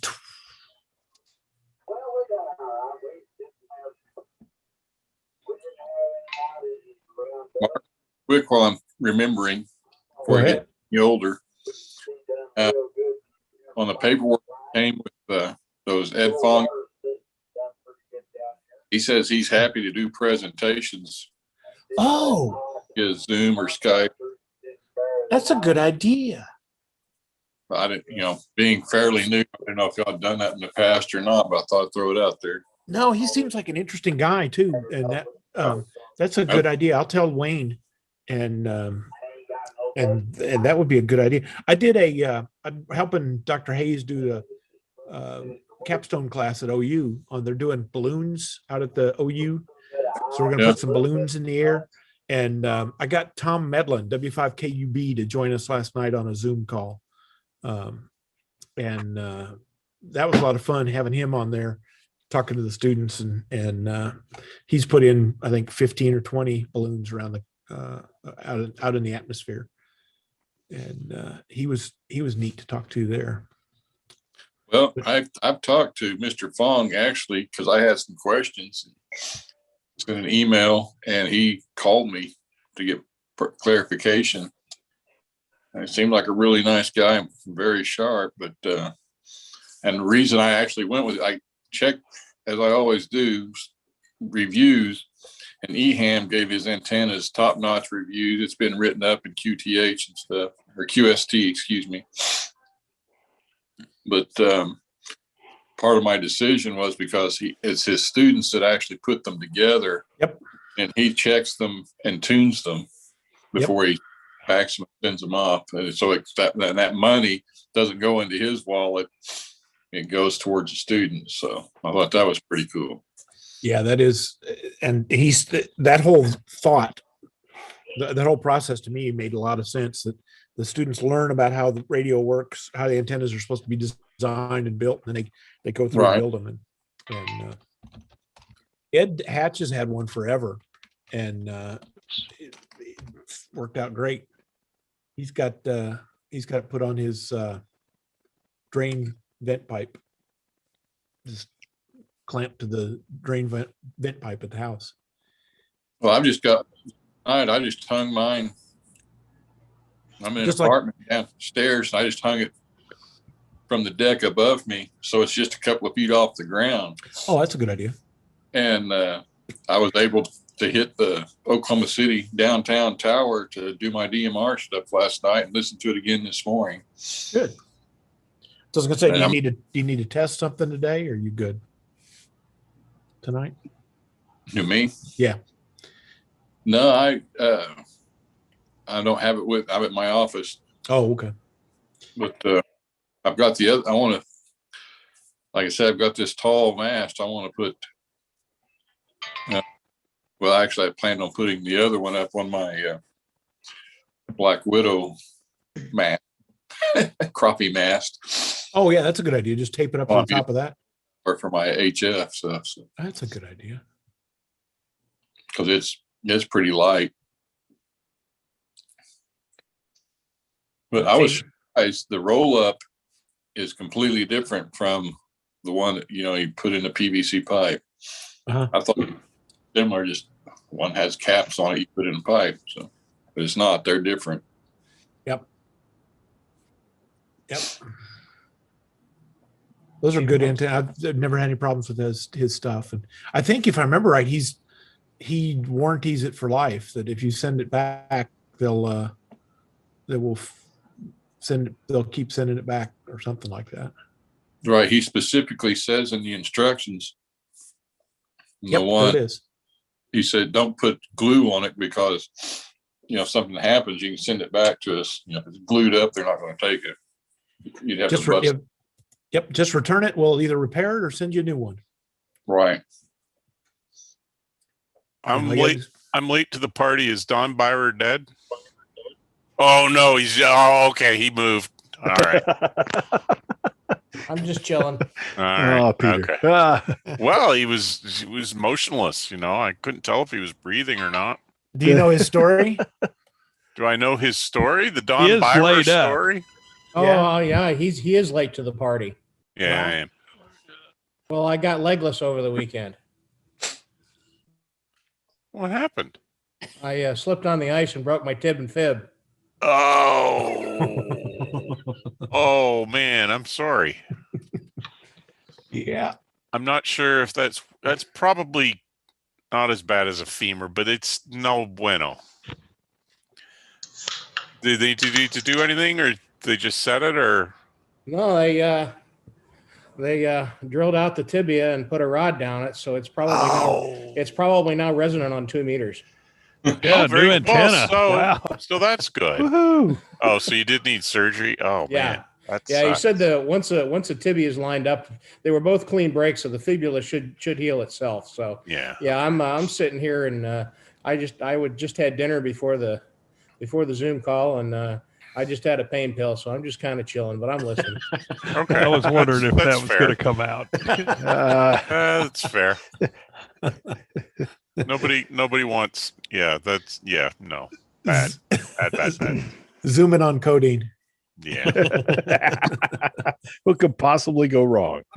Yeah. Ask Tiger Woods. Yeah, exactly. Don, we're going to call you back tomorrow. We'll be a test. I couldn't tell you what we were discussing at the beginning of the call. Come on. We talked about ice and snow, and you breaking your leg. I know. I read that bit. I remember. I wouldn't forget that bit. We had something for Peter. What was the Peter story? Peter Law's story. Something that you thought his kit. No, Peter Core was the kit. Oh yeah, Peter Core's was a kit. I'm sorry, wrong Peter. Peter Laws was something else we had. I can't remember what it was. Did it involve license testing? Somebody's going to test with us. Yeah, I've heard many people say that, and then they don't sign up. They need to sign up. He said, who was that? Was that Austin? No, that was. Yeah, it was me. Was it Austin? Yeah. Well, sign up, man. He's going to sign up for general. Okay. All right, good. And that General's just the best. because you get access to every band possible. I agree. There's only little slivers of 4 HF bands that you cannot transmit on. Otherwise, the entire spectrum of amateur radio is open to you. Sell it, Peter. I'm trying. Yes, but I must achieve extra so I can be snooty. Well, that's the reason to get it. Gotta have those slivers too. Yeah, and that's fine. I mean, I'm an extra, but that's about all. You can always go listen test. to them. You just VE can't test, talk yeah. to I 'em. mean, you can be a general VE, but it's a problem because you can only test technicians, which in a mass testing situation is usually not a problem, but it gets to be tricky when, yeah. So yeah, and I think it's still the case that only an amateur extra can be the control operator of a space station. I believe No, that's I think still that's true. gone. Is it? Yeah, I think it is. Oh man, that was. There's some stuff. What do I get for signing up for a general test? Prestige. A general license. Yeah, yeah. Well, you have to pass, but yeah. But I'm already extra. Oh, well. Oh, What do I get wow. for? Well, they take away your extra if you fail the general. Fortunately, not. All the way back to technician. If You gotta start Or, over. If I or fail the novice. general, Novice, Start yeah, over, there you yeah. Well, darn, I didn't know you were an extra, Lee. I could use your call sign the other day. Dang it. Oh well. go ahead. I don't use it. No, that's Everybody's using yours, Mark, so you might as well. yeah, that's exactly right. We always used to use Gordon Jones, W5OU, when we'd tune up out of band. It's like, oh, I'm out of band. Hold on. W5OU. Okay, we're done. Hey, Mark. Yep. Look who just popped on the screen down there. Who popped on the screen? Mr. UDO. Oh, Geo, yeah. UGO, excuse me. Ungrounded oscillator. Look at that. Ungrounded oscillator. Yeah. In fact, that was a name that Gordon Jones gave me. Well, yeah. That was ungrounded oscillator. Of course, Gordon had a name for everybody. Yes. Yes. He Hot does. zooming radio was fun. So, Don, did they make you go up and down the stairs on crutches? They made me do with a walker and or holding on to something. They actually did not put me on crutches. They decided a walker was the way to go. Wow. Yes, I came along just before that. They, when I had my tib fib fracture, they took me down to physical therapy, and they had these steps, 3 steps up, 3 steps down. And here's my leg is bundled up just like yours. And they said, you got to get over these stairs before you can go home. and that was scary, frightening. One of the more frightening things I'd done. Well, fortunately, I only have 2 steps to get in the house, so they were easy on me. And If man, I could get Phil, out, everywhere you go, Phil, they make you do some big test to get out. They must like keeping you there. No, I'm sure it's not me, that. they opened the door and said, "Go!" You know? Get out of here. Well, that's usually the case, go away, send money. Yeah, they like that too. Yeah, Phil gets out and I go in. Yeah, I get out. You go in. Then you get out and Tiger Woods takes your place. So it looks like we're going to keep them all busy. Well, Phil, I don't know if you caught the bit about they drilled out the tibia and stuck a rod down it, so it's now approximately resonant on 2 meters. Yeah. So you definitely do 440, right? Yeah. Oh Did yeah, they it leave should you, be. That, easy rod, access? that rod's probably big enough around it. It'd probably do 440 just nicely. Yeah. Do they Go ahead, leave you Austin. some external access for you to hook up to? No, they did not. I'll have to do inductive coupling. Oh. There you go. Uh, I wonder if you would transmit Giving up us and some down. thought, Don. I mean, come on. that would keep your leg warm. You know what? Things like running right down the middle of the bone. Just a little inductive coil around there, and Yeah. just run it down and Right keep down that- the bone marrow. Yeah. keep that I'm angle. sure Yeah, that'll have No impact on your blood production. No, no. I broke the tibia at the bottom and the fibula at the top. So if I do it, I got to do it right.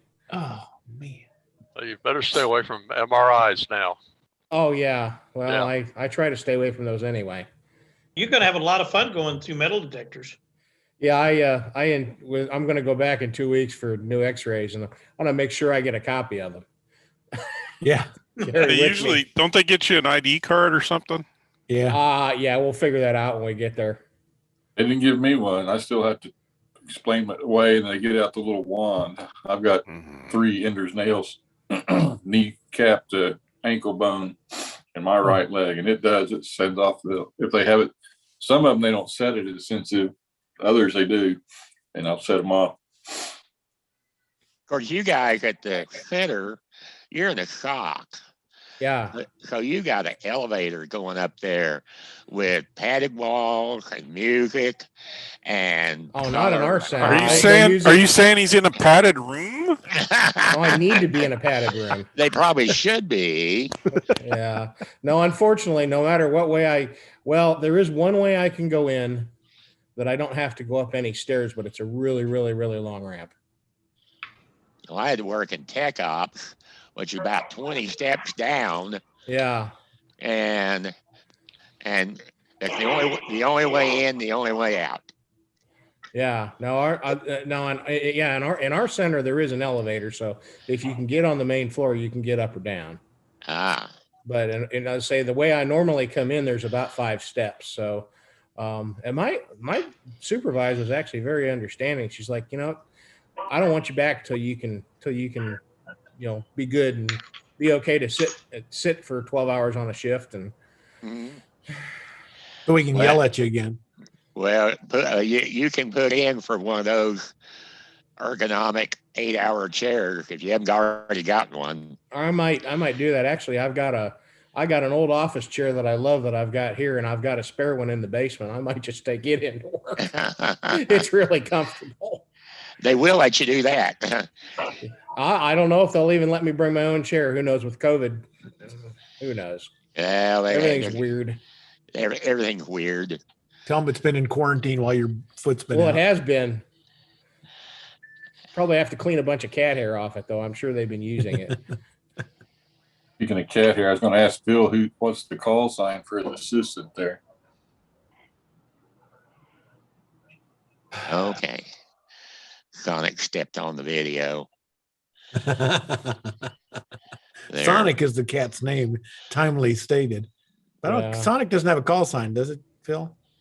Yeah, K5 CAT. Okay. Of course. Of course. Oh, you missed mine earlier. Tango Yoki.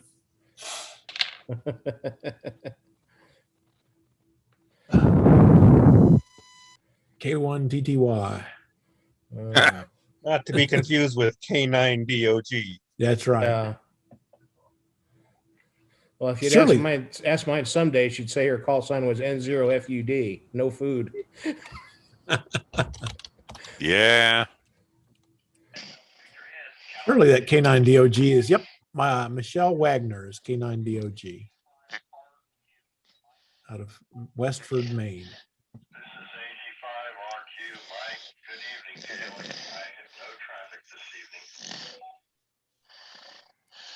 Peter Laws, I was wanting to ask you, we were talking about VE last time I was on. So if you have to be a general to oversee a tech and an extra to oversee a general, who oversees the extras? I do all that stuff. Yeah, I don't pretend to understand that. An extra can do an extra test. A general can only do a tech test. I don't know. And that's not new. Advanced could only do general. They couldn't do advanced or extra. So well, put on your tinfoil hats. This is all the plan of the extras to keep under control. Because there's so much money involved in this. Oh yeah, the only tangible benefit, if you want one, is a shorter call sign. That's the only benefit. Well, and the extra, the slivers on 3 bands. So We have another to new worry one. about Greg, if you're in the right band. Greg Sutterth joined us. Where are you from, Greg? Well, you know, Peter Laws. Peter I Laws, live in you know, Oklahoma those City. slivers is where all the DX hang around. Well, that's true. Yeah, they hardly ever get above the bottom part of all the phone and CW. That's true. Where all those nasty people are. Mark was trying to solicit somebody here. Yeah, Greg that's was- not a good way to say it, probably. No, that's not. We did a couple of those earlier today. Greg, what part of Oklahoma City are you from? I live up near PCO, Putnam City Original High School, Delisi Park. Ooh, that's up. We've got a bunch. Let's see, 2 or 3 of us. Ken's up in that area, and Lindell's over close to that area. It looks like Mike Richardson's jogging. I have no idea what he's doing there, but I guess he's okay. Sorry. Oh, no problem. Didn't know if we should call 911. Hey, Greg, that's are you the like fun of a Zoom It looks like commercial. some sort of bizarre Dance Revolution for amateur radio or something. Wow, there's a callback. Yeah. So I pulled in Greg when I mentioned that I was sharing the good news of the phaser, and he had gotten one as well. Oh, the And phaser. so he wanted to hop in. Oh, good. So you're licensed. You're an amateur, Greg? Yeah, I didn't change my. Well, okay. Long story. I didn't change my meeting name to indicate my call sign, Good, good. KF5ZIN, because I consider it to be an open security problem from my other part of my life. Yeah. Having had uninvited people show up to my house twice. Yay! P.O. box, brother. It's gonna happen. They've become unfortunately USPS has become very expensive. The cost of a PO box has more than doubled in the last 2 years. And the Norman post office, which probably doesn't affect you, the box lobby used to be open 24/7, and now, oh no, you can't get in there after 7 p.m. Sorry. Yeah, It's part of their gonna do customer something about service improvement program, I think. So Yeah, it's a part of something. Yeah, I'm an extra, but I'm doing that funny thing of keeping my, technician. Good for you. I never changed my call sign. Good. I have the same call sign I was given in 1991. So Found out last week I can go back to mine. Oh yeah, did you do anything about I haven't done it. I've been looking at it, and I think you need to. Well, when I go CW, I get 11 dits in a row. It's all right. It's that's easy. cool. That's cool. I'm happy with that idea. I'm glad you brought that up because last week we chased you to get your old call sign, correct? While I was doing that, I don't know if I said it out loud or not. While I was doing that, I flipped by a page that had Don Loving, a guy from Ardmore, KM5OX now. And I saw his name there. So I grabbed a screenshot of that and I sent it to him after the meeting. And I said, hey, is this you? It was in Enid, Oklahoma, and it was his name and different call sign. And he sent back a message. He said, oh my God, where did you find that? I haven't used that call since the 70s. And he said he had done like you, I think. He said, I had 2 or 3 calls, novices, and then they disappeared. I forgot what that call sign was. And he said, oh my gosh, I hadn't seen that in a long time. And him and a couple other buddies were hams, and there were a couple hams up there that were Elmers. And he hadn't seen that, but I grabbed that off the screen while we were doing that and found another one. So we got 2 out of that whole search last Tuesday night. But yeah, I think you should change. What was it? KA5? KA5 HFE. I think HFE. That's Hotel right. Foxtrot Echo. Yeah, there's so a when lot you- of dits there. When you get a vanity, what happens to your original? I mean, mine's if you In put 2 it years, it'll be available for somebody else. But there's a pecking order to calls, right? I mean, if your call is say W5OU and something happens to you and you're no longer an amateur, that call be snapped up the second it becomes available. But if you're N5UWY and give up your call sign, ain't nobody going to get that one. Yeah. Like Ken's HFE is still sitting there. Yeah, Exactly. Yeah, Yeah. Since I don't know, we never really determined. It must have been around 1980. Something like that. Yeah. Yeah, I had an extra ham I operating. checked on my grandfather's call sign. Did you? Yeah, did you? Is it available? Yeah, I checked on my grandfather's call sign. He died in 73, and yes, it's still available. Wow. Well, we've had 3 or 4 guys that has gone through the class and they go, "Can I get my grandfather or dad's call sign?" Yeah, if you get the license. And they've turned around and K5 LDE is my favorite story. And Long delayed echo? yeah. And he said, I said, "You knew, wait, it's your grandpa." "I knew your grandpa." So he's the second K5 LDE I've gotten to talk to. How old are you, Mark? Oh, 612. Oh man. Oh At least man. 95, 94, 95. Yeah, man. Got a painting in the closet though. Yeah. Yeah. Oh, man, that's terrible. Looks like we might need to start whispering. Don's passed out. No, he's drugged. Don is living. He's nodding. He's nodding. He's there. The lights are out, but nobody's home. On make your checks payable to Scars. Oh, he's got a headset on. Darn it! I was hoping he had a subliminal message there. Yeah. That wasn't very subliminal. I was hoping he had an Alexa we could order stuff. Hey, Don, better living through Tylenol 3, right? Yeah, hydrocodone. Oh, there you go. wow. Yes, that's the good stuff. Oh my god. Yeah, they only gave me a few days worth of it, so I may as well enjoy it while it lasts. Yeah. Okay, everybody. Alexa, send the ICOM 7300. Yeah, or 7600. Yeah, 7610. 7610. There you go. Go for the big one. You may as well go big. Yeah, go big, right? Oh, If you're gonna get caught big. There's Greg. Greg, did you put together a phaser kit? Is that what Austin was saying? Not yet. Not yet. It's on the bench. There's a few things in front of it, but I went ahead and yanked a couple things to show. This is from Pacific Antenna. This is a little 40-meter end-fed antenna matcher, but it's also got an antenna tuner. And this is the cleanest little kit I've ever seen. I used to build kits for people a million years ago when I could see better. Everything is sub-bagged. Cool. Very impressive. They are now out of Arkansas. Was that Pacific? Yeah. Pacific. Yeah, they're 40 over in bucks. Fayetteville now. For how much was that? $40. 40. Okay. Yeah. Not bad. Yeah. Little tiny thing. Not bad. Yep. The way it used to be, guys, I'm telling you, if you spent time looking for kits like I did 2 years before getting my license, you'd be like, oh, they don't have kits anymore. Oh, there's lots of kits. It's weird. It's everywhere, man.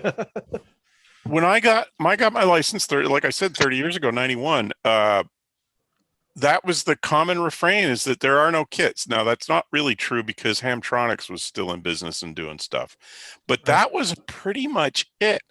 And now, in the last 5, 6, 7, 8 years, holy cow, there's all kinds of stuff. So now it's like the early 80s. The problem is actually choosing which one. Yeah, that's right. Yeah. So who's that company again? Yeah, it's Sorry. crazy. This is QRP Kits. Yeah. That's Jim. It's Pacific Antenna. They Pacific moved. Antenna, yeah. They were down at Ardmore, Thank you. Hamfest. Yep. And they moved from and I keep forgetting about them. They moved from California to Arkansas, Yeah, and they they're were just in the Fayetteville. process of getting everything all set up. And they were supposed to come to the Hamfest last year that we didn't have. And So several people have moved from California over the years, but I beat them. I'm a 2000 guy. But yeah, I finally found this. I don't roll with this on my truck anymore, but I will again. Yeah. There you go. Disco TA, like a 77 or something? Like a bright yellow 1980 Indy pace car, as canary yellow as could be. Oh, wow. Oh my God! I think I've seen that car. You've got to be a confident man to roll down the street in something that sets off car alarms visually. You know. And do you still have it? No, somebody T-boned me and bent the frame bad enough to where it was a parts car. Oh, disgusting. Did you roll in LA with that? No, the Bay Area for 4 years. Parking it, the whole bit was, it's a commitment. Yes. Yeah. That is a commitment in the Bay Area. Yep. Cars are worthless in San Francisco. They're only good for getting out of San Francisco when you feel like it. Yeah. Yeah. Well, and then you join a million other people trying to do the same thing. So well, nothing like it is now. I mean, I was in San Francisco Bay Area for every minute of the 90s, I moved up there for a high-tech job and then cruised all the way through to the end, made a buck or two and decided to go ahead and get on out. And I had visited my aunt in Wilburton. She taught in Tahlequah, then she taught in Commerce, Texas. And then she retired and started bouncing back and forth. And she's a driver. She likes to drive around. See, there you go. That website makes me nuts because it used to be full of kits you can't buy anymore, like NorCal 40s. Whose is that? Is that Pacific? QRP Pacific, QRP, yeah. Yeah. So aren't parking fines like the major source of income for the government? Oh yeah, in no, San a friend of mine, Francisco? she stacked up $8,000 on a little Toyota pickup and she took it to Mexico and sold it. Oh my God. Yeah, she bailed out on it. hey, you want to get fined? You go to Boston. Oh, I can't even imagine. I parked a car. And in 15 minutes, it had 2 tickets on it. No, you didn't. You parked a car. Parked the car. No. I am very not good, from Boston, Peter. So therefore, Harvard Yard. Therefore, I no, lived there. I did not park I lived the there car. for 5 years. I was going to say that boy understands that. I do too. I do too. The older the city, the higher the fines. That seems to be the system. When I lived there, it wasn't. Everybody just parked everywhere and nobody cared. I was there Same here. In the Same 80s. here. Oh, see, that's They just 80s didn't stuff. care. They also do a thing now where pedestrians are allowed to cross the crosswalks now, which they never. When I lived there, that was not. Pedestrians were not allowed to cross at crosswalks. Absolutely not. But now they're allowed now. It's like legal. So that's a joke, right? You're joking, right? You ever been to Boston? Sure. But for a short period of time, I remember getting honked at for walking on the sidewalk. Yeah, makes sense. There you go. Yeah. What's the story on that? What's the story on that? They're using somebody's way. Yeah, exactly. It's the same way in New York. The hell's your problem, pal? Other words were spoken. I was being I'm nice. sure. I was being nice. I'll put the link to the antenna tuner in the chat. Okay.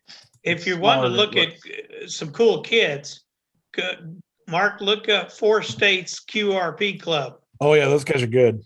Look at the latest kit they just came out with. Yeah. There's everybody's going to want one. There's a Hey, TR Peter, switch. what is that you on have? these guys I'm going You to got get. that photo of. This is basically the same as the Pacific antenna and halfway tuner with the SWR bridge indicator, but the Pacific antenna unit is the board. The board design is better than this one. Mm-hmm. But this is from QRPguys.com. Oh, okay. Yeah, it's the same thing without, it doesn't have the case, but it's got the tune and operate switch. Right. And then that's the back of it. Yeah, it's got that same nice little gearbox looking cap. Yeah. But it's the same design, but what was his name again, Mark? I forgot the Pacific antenna. Jim. Yeah, but if you go look at his, he does take care with his designs. Oh, he does a great job.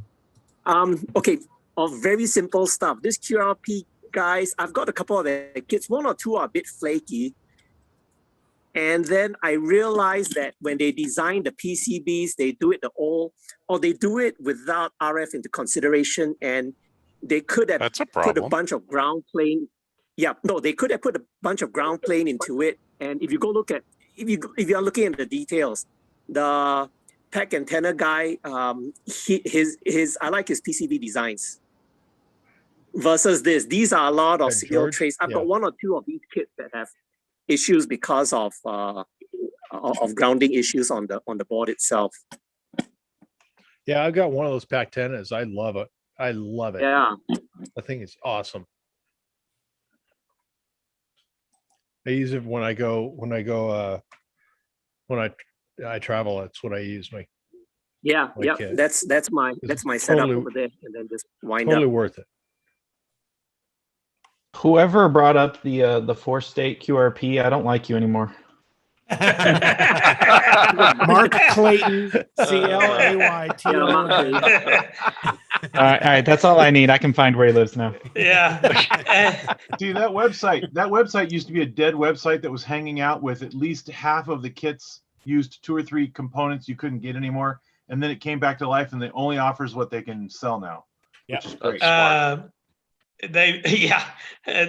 Joplin Hamfest up there, they show up every year for that until recently, of course, with COVID. But you'd see like 3 or 4 tables just covered with all that kind of stuff from them. So you're saying their new motto is, if it's in stock, we've got it? Yeah. Yeah. Hey, I may use that. Bold. Mark, did you see the latest kit? No, I'm playing with a speaker right here. Which is the latest kit? I don't remember. I was trying to think what they called it. It had something to do with GPS. I mean, we got 7 of them that are new. Yeah, there was one that's really it was kind of simple to build, and trying to think which one it was. I looked at it the other day. They sent 8 of them. Oh, I missed the other one. They meant Hilltopper 30. I knew they were coming out with that. I'm on their email list, and it's really a good list if you're building or a parts bunch. They put out a bunch of stuff, and they'll send you an email when they come out with a new kit. Mark Klein, weren't you working with the 4-state guys for something with Ham Holiday or with the club? We were going to do a ham holiday build. The build, right, where you're going to get in. We were going to do a build before Ham Holiday last year, where we got you a 10% discount on the kits is what we were going to do, and then we'd help people. Had volunteers were going to come down and help them build a Cricket 40 kit in a day, and then of course that all fell through. But that'll all happen as soon as we all get back together again. But they've got a good group. It says 4 states, and it lists the 4 states: Oklahoma, Kansas, Missouri, and Arkansas. But the treasurers out of like Washington State. Yeah, they've all moved, I think, since they started that. Joe Eisenberg is the guy that has the Cat in the Hat at Dayton all the time. He was going to come down. He lives the guy that kits all this stuff is in Nebraska, and he did he lives like about a block and a half from Joe Eisenberg, and Joe was just going to pick them all up and bring them down to us, and whatever we didn't sell, he'd haul them back to the guy, and it was a great deal. But poof, it went south. I've talked to this David Kripe guy, this NM and the NMOS guy, NM0S guy, and he'd be another good one for a presentation kind of stuff, because he had lots of good information. He's a designer of all this stuff. Lots of cool stuff. This Cricket one's kind of cute because it comes with a Morse code key as part of the board. You just snap off a chunk of the board and you use it with the 2 little buttons, 2 little screws and the button knob to do it as a Morse code key. And inductors are already pre-wound using the PC board on that. What you got, Ken? That was one of my errant resistors. Oh, it's a replacement. That's the biggest surface mount component I've ever had. That's huge. It's a monster, and it jumped out of the package and it disappeared. That big, I couldn't find it. And my floor was clean enough. I don't get it, but anyway. You know the secret to finding them, right? You just walk barefoot. Yeah, walk barefoot. Oh, Find Your Buddy is the other one. Yeah. Yeah, You got to drop the same. Drop kind of another part, one. though. Yeah, That's the drop problem. another one and see where he goes. Yeah, that works good. Yeah. Buy a new one. You'll find the old one. Yeah, walk barefoot's your best bet. Peter had the answer for that. Lego slippers. It's a thing. Honest to goodness, it's a thing. It is a thing. Sounds like a torture device. No. No, these are for parents whose kids have Lego. Oh, Yeah. it's a protection device for the Yeah. torture. Lego proof. Yeah. Yeah. Come That's on, an entirely Lego. different matter then. Yeah. It's pretty clever, really. I don't know why they didn't think of it 50 years ago when I had Lego, because Yeah. I don't know which one was bringing it up, but I finished my registration for the testing. So let me know if there's any problems with it. Awesome. check to see if it came through. I'm sure it did. Austin Gossmeyer, look at that. There he is. Amazing how that works. Magic. Like magic, yes. Oh, you didn't mention you're from Edmond. Oh. Uh-oh. You got a passport? Yeah, I get a passport. Yeah. And a vaccine card. Cross I-40. And a vaccine card. I love it. Quarantine. He's got a vaccine card. He's okay. 14-day quarantine. That's right. Yeah, I guess I'll admit that I mainly hang out with the FAA club. Oh, FAA guys are the worst. No, now. You're welcome. Well, right, Don and Phil and wait, What's crazy is I used to work there and walk past the club building, the old World War II wooden shack with the wind dome over it, and I didn't have a license. And then I no longer worked there, and I had a license, and I couldn't go in the facility. So to me, it's just a myth. Yeah. And by the way, there's a bunch of us from north of I-40, right, Ken? That's a fact. Yeah. Be careful here. Jeez, I don't know, man. I think Don's north of I-40, and Don is north of I-40. He It's the Yankee element. Yeah, there's a Yankee and damn Yankee. That's Yankee, right. Yankee comes down and a damn Yankee stays. I'm a damn Yankee. Thanks for the backup, but I always figure when people give me grief for wherever I'm staying, it's just because they're jealous.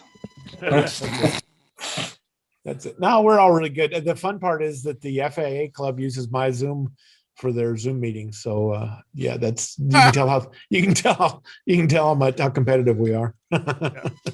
That's why I ended up getting rid of my very first call. Because of a guy in the FAA club? No, because about Yankees. Oh, I was teased to no end. Yeah, I bet. Would you have Yankee in your Y in your call? I had a KC5IHY. Now tell me what you think that came out of. I hate Yankees. Bingo. Yeah, I can see that. Well, cool. It's only a problem south of the Mason-Dixon, right? There's a few of those guys up there that are okay. Hey. So I'm an Angelino, and we always say that we're west of the Mason-Dixon line. You know, the South tried to succeed, but California had very, very easily succeeded long before.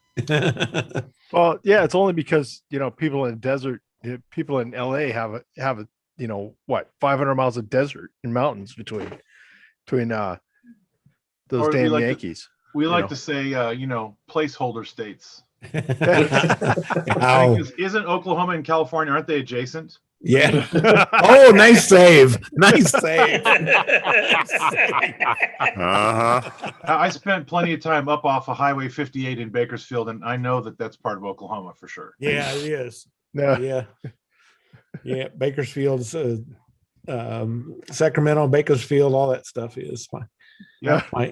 Obviously, then you haven't been north of Sacramento, then, because No, I've been up there. Anybody who's really from California knows that San Francisco's in Southern California. It's true. They don't like to hear it. It's true. It is true. Yeah. My mother-in-law is from Pismo, so yes, I get the whole deal. Oh, Pismo, such a good time there. I instantly just felt great. Yeah. Such a great time, Pismo. Cinnamon rolls.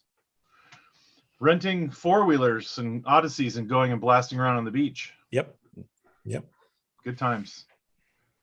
Yeah, no, I've been all up through California, even the Great White North of the small square counties, up there. My dad used to be a secretary of a hound dog association, and we used to go to all kinds of meets all over in the middle of the gas crunch too. He's one of those Yeah. CBers that had strange ideas about how radio works. Like, tilt the antenna. Sure. Yeah. Turn on the antenna for NVS. You bet.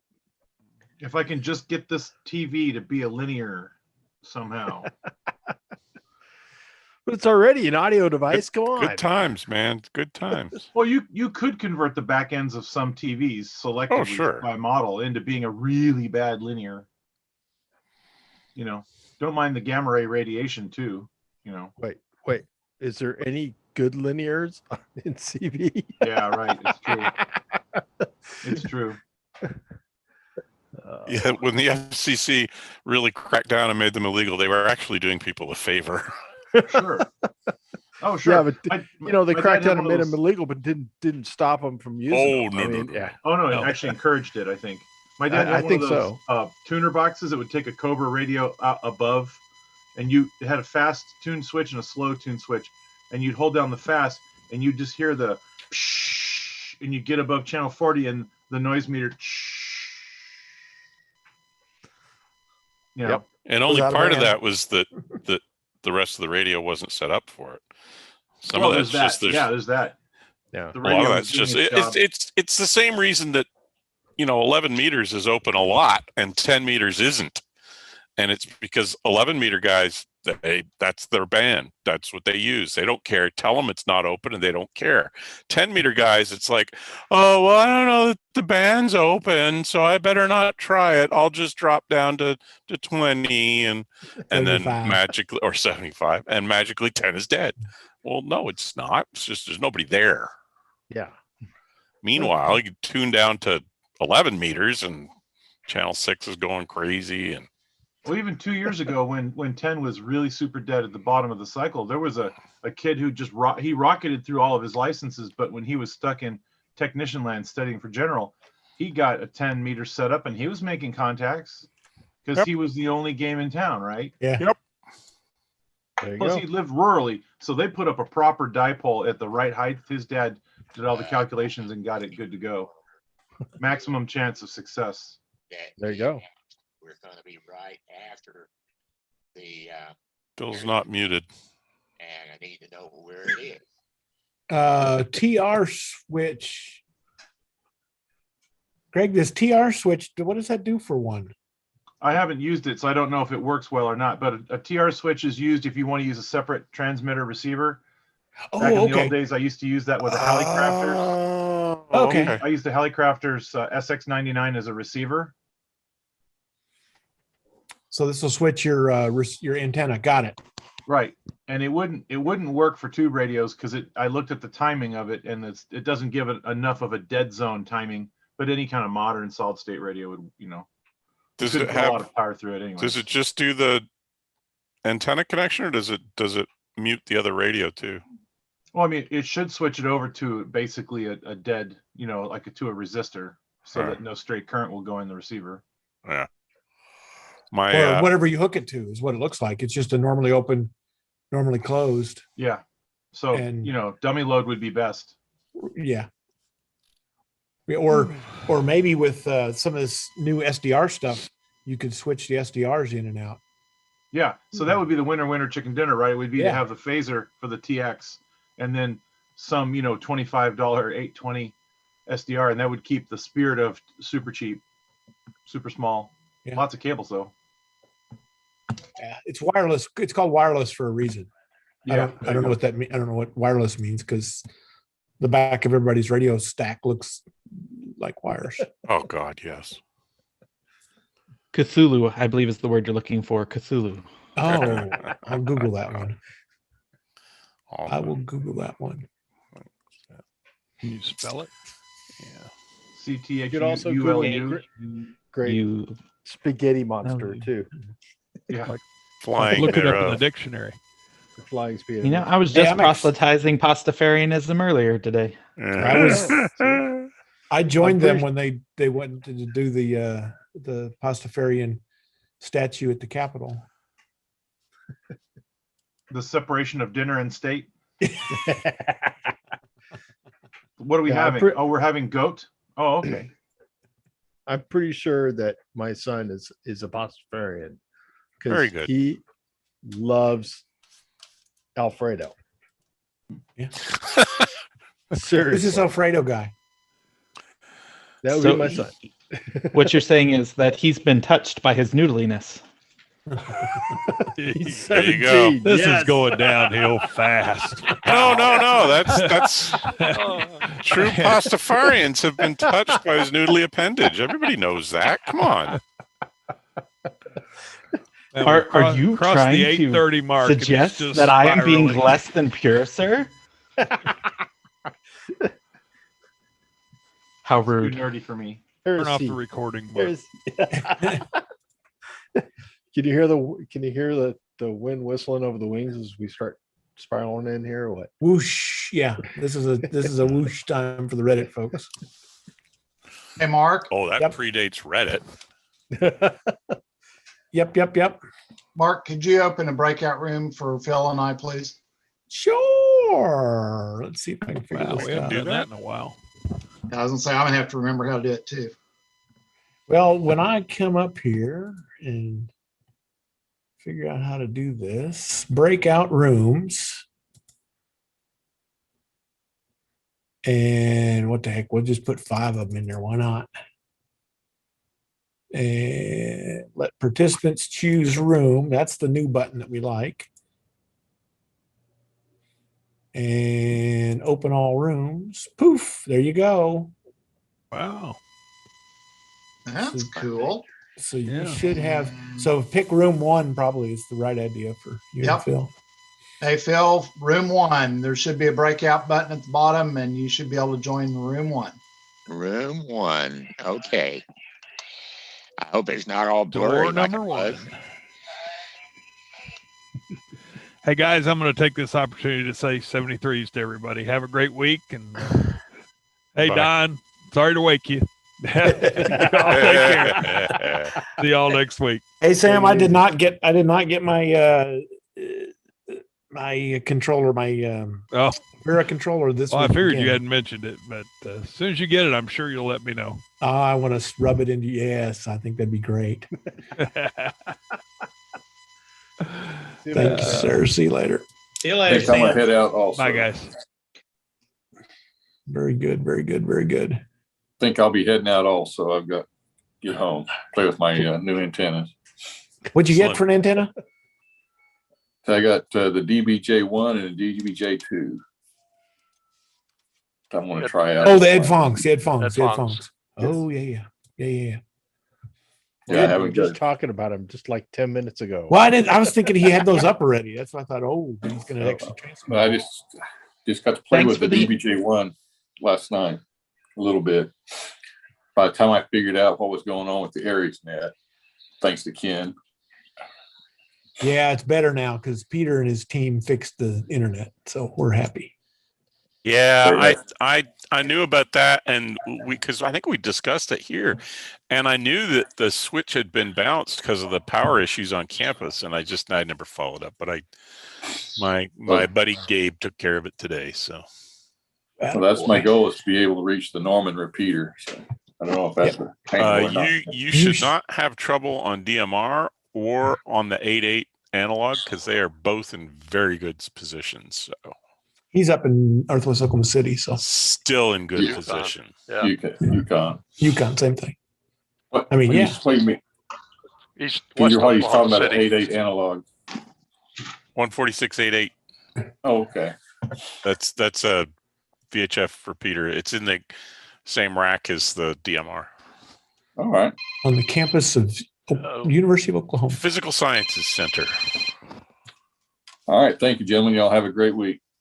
Thanks. See you, man. See you later. Take care. Hey, Phil, I'm back. I'm sorry. That's good, because I'm still looking for it. Oh, I can run you in there if you want to.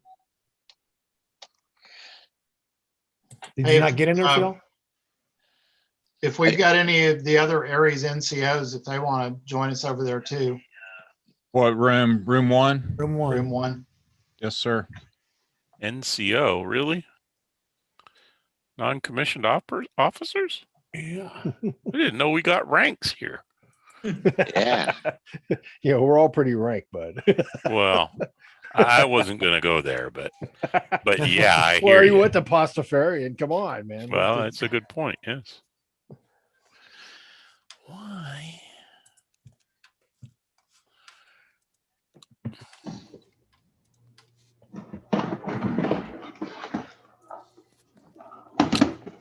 This is just this is always such squirrel stuff. What was I looking at before? I was looking at Pastafarian. That's what I was looking at.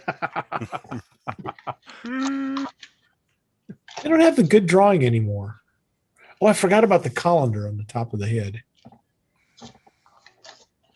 But wasn't there a guy in Sweden who actually put that down as his religion?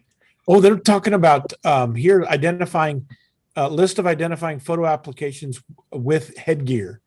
And these are people that have these are people yeah that have had in Germany and Austria. They got a Rudiger Welda got him a license with his headgear on. Oh my God, these people are nuts. Well, don't forget. Once the Australian census required religion to be stated, people got so mad down there that 40% of the country listed the force as their religion. There you go. Absolutely. Well, that I can believe. I mean, you know, they're pretty big into Star Wars anyway. But most people, when they interviewed people who did it, most people who did it were unfamiliar generally with the idea of the force. They followed the trend because they were mad at the government. Well, okay. That I can also believe from Australians. Indeed.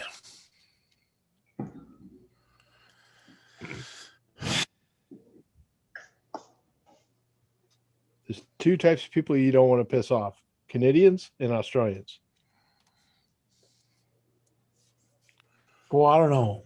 You gotta Canadians work. will just apologize. Yeah, you got to work to get the Canadians. Oh no, you don't.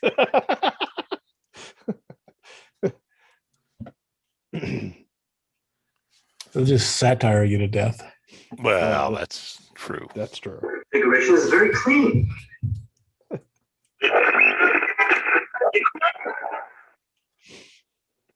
Okay, my phone decided to talk to me. Rudely, it sounded like.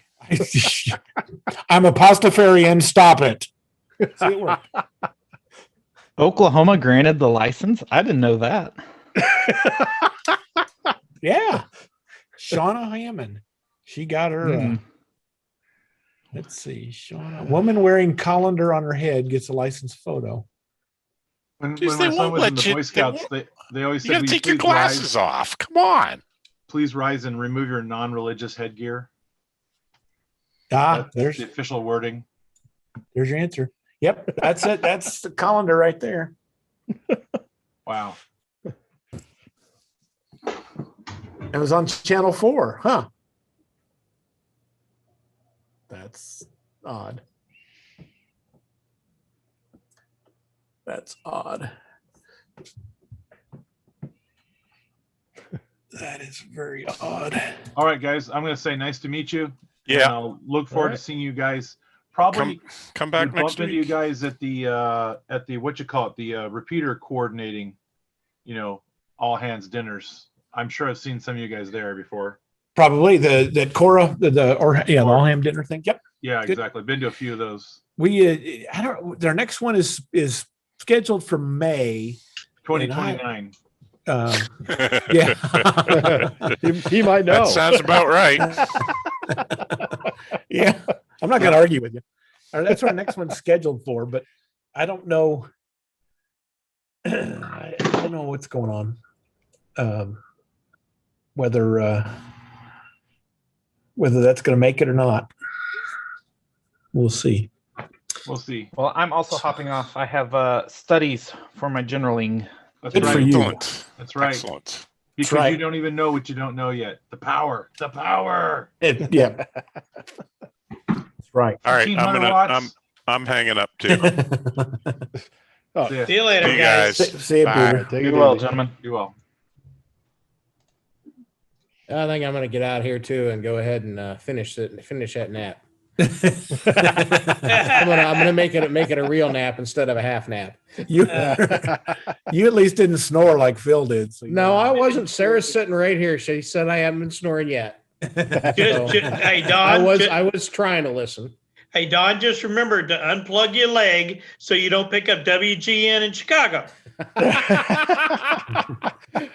Oh, geez. Now I'm probably more likely to get police broadcasts or local volunteer fire with the resident link I've got here. I'm going to say good night also. Bye-bye. Bye. See you later. See ya.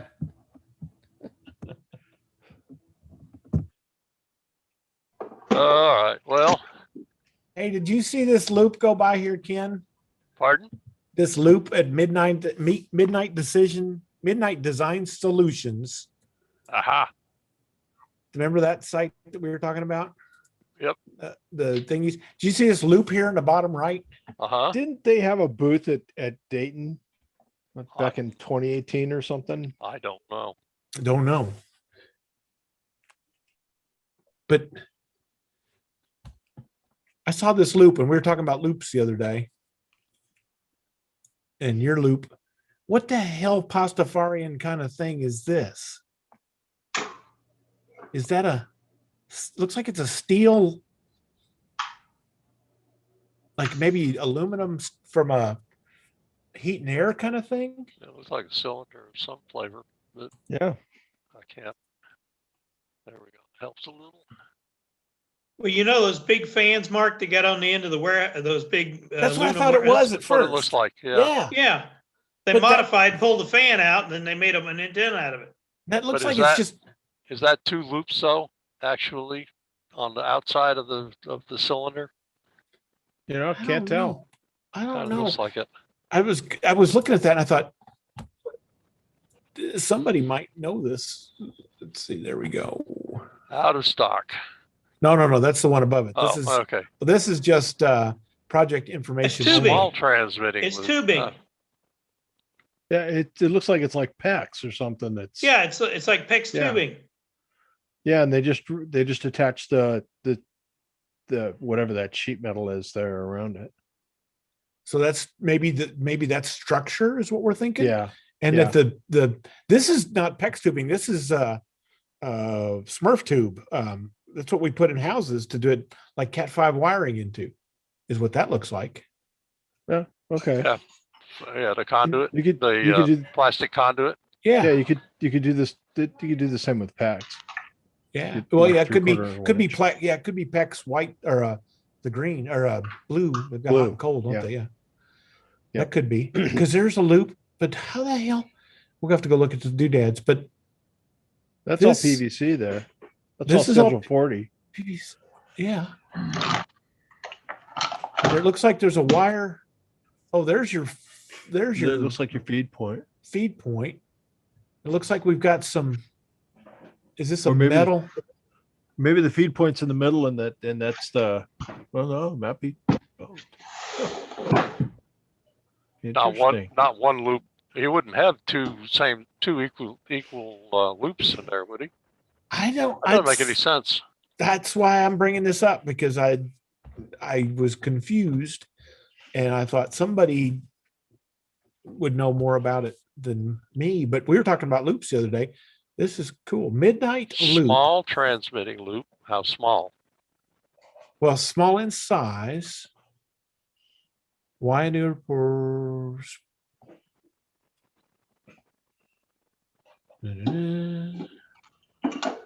From the MassCon 2010. Yeah. Huh. That's at the upper end of HF.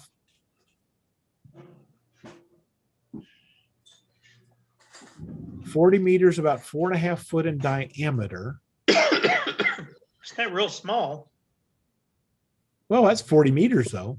Yeah. 20 at 2.25. That's tiny. 20 would be fun. God. You could put that on top of your car. Oh my God. Hell, a 10 meter. They think you were Google. But up to a quarter wave is usable, tuned by a capacitor at the loop ends. Variable cap used for tunability. Matching means needed for a 50 ohm feed. So you got to tune it, I guess. So, yeah, some kind of a balun or And this is transformer. your typical, like your loop. A little capacitor at the top.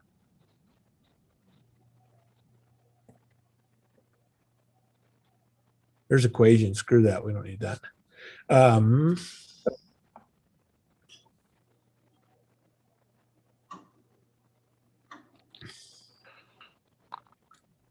But how are they doing the loop?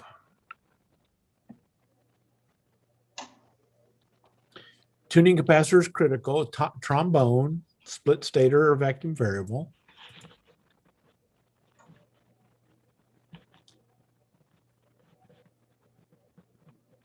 We found a good trombone deal the other day, a couple weeks ago.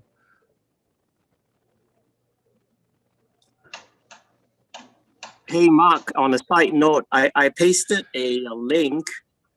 There's a outfit, Barrett Communications out of Australia, that makes a pretty neat HF loop for vehicles. It's a commercial. Of course, oh my God. Yeah, it's really nice, not cheap. Wait a minute, but how does, that's the antenna? Yeah, and the neat thing is that it's motorized, so it'll fold down when you need to go somewhere, and then it's basically your same HF loop antenna in World War II tracked vehicles. So it's not a cargo pan. This is actually an antenna. You can also use it as a cargo pan. Wow. That's crazy. So someone can build that. How does it work? That's the loop, that thingy on top. That's like 3/4 of the loop? Yeah, I bet you the arms that's your driven element, and it uses the metal frame as your base, as your ground plate.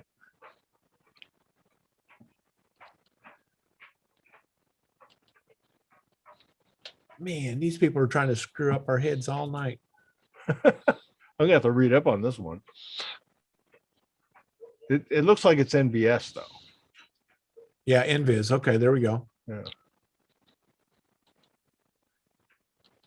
So how does it tune? I bet you that box in the back is a tuner. That's the matching element.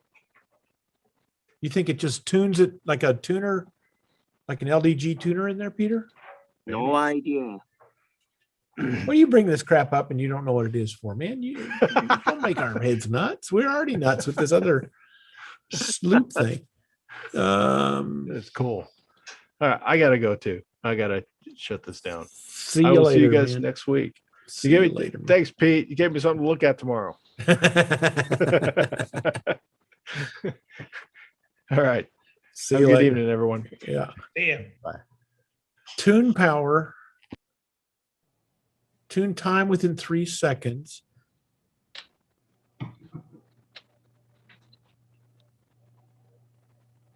Pull.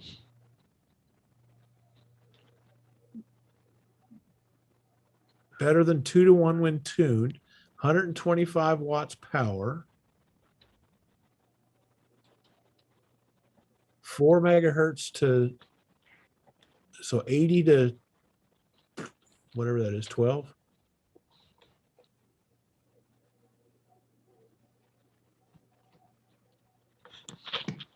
What in the hell?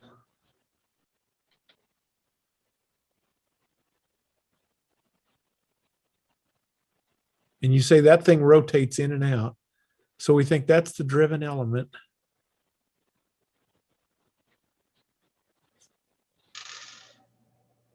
No, it just flips up and down for clearance. Yeah. Yeah, I don't But think nothing else moves on there. But that's the driven element, or that mean somehow they're driving that, right? Yeah. So the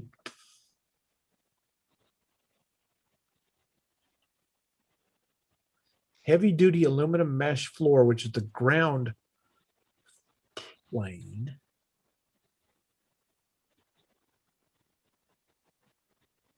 Maximizing the current within the radiating loop. See, I'm not understanding the word loop. Do we go around?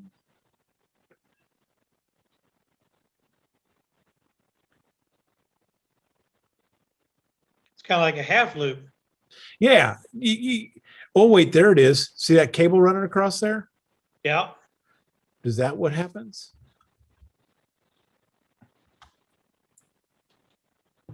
It's connected to the. Or is that going into the car right there? That's going into the car. Yeah, but there's one coming out too, coming over to the box, Yeah. the cap. So like this is the coax coming in here, and this is the no, that's coax there.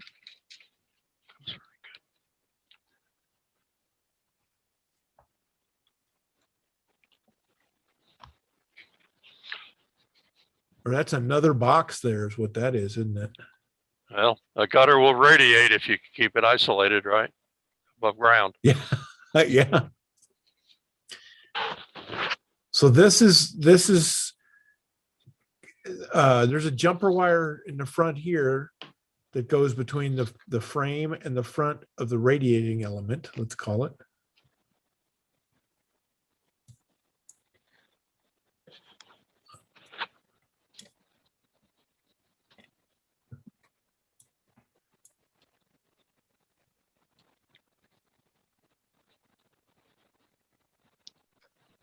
See, Mark, that goes up and hooks right there at the top of the black box. See the little loop up? See? It attaches right there. Yeah. Attaches to the upper half loop. So maybe this is non-conductive?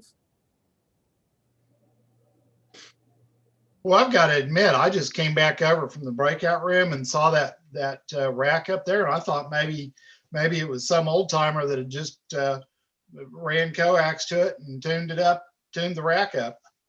I don't have a clue. I had one just like that. We used to take vacations to California, and we put all the kids' suitcases up there. Yeah. You didn't put the kids up there? No, but we did put grandma up there once. I had a buddy of mine that said, yeah, he says, my wife's acting up, said, I need tired of the roof rack and drive her around town a little bit, cool her off. Yeah. I thought, oh my God. Hey, Mark, by the way, I did receive an email from you. I just haven't had time to fool with it. Yeah, no hurry. Just thank you. That I forgot about that. Yeah. I think that'd be a good thing. Well, good. If you forgot about it, I will too. No, we got to do that so that we get less people confused. Like I said, I saw it and I was like, I don't have time for that at the moment. Yeah. And, not a time critical thing. And I haven't just haven't circled back to it yet. So Anyway, y'all have a good evening. I got to bail out of here. Have a see good you, night. man. Be good. See you later, Galen. Be safe. Mark, what was that we were trying to remember from that you're gonna put in next week's newsletter? Oh, I wrote it down, whatever it was. Okay. I wrote it down, whatever it was. Okay. I don't remember anything. I write it down or I key it into my computer. That'll work. I have no idea. I'm lost, Peter. Peter, buy one of these and hook it up. We'll see what happens. Yeah. Go look up that. Go look up the rest of the website. I know someone that has their other traditional NVIS HF antenna that looks like the ICOM one.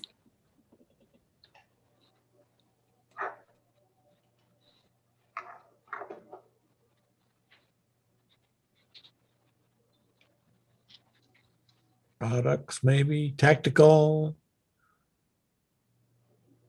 HF. You think commercial HF? Commercial HF. Okay.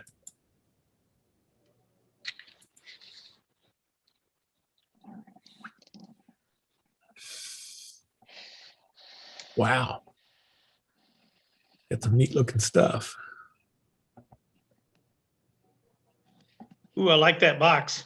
Did you see that? Which right one? on the right. Yep.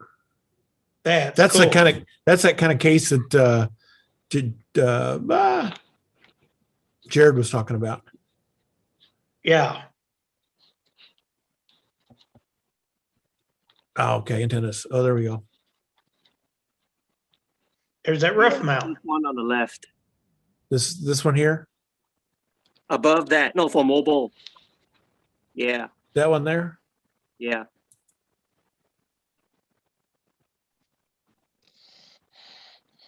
Oh, is this gonna be a big screwdriver?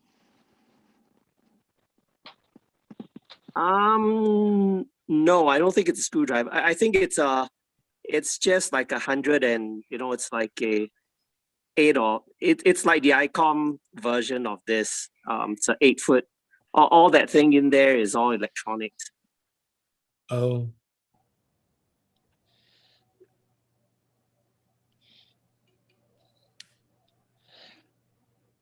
But neat, interesting stuff. How's that work for him? This antenna. Nice. It works. They use it for. It's a VK chap that uses it for. Well, they don't use that much anymore, but for NVIS. I need to get a whip on that one. I've got that screwdriver here that somebody gave me. Man, Peter, these are weird things. I still don't understand that loop, but guess I don't have to. Guess I don't have to. That's crazy. Crazy.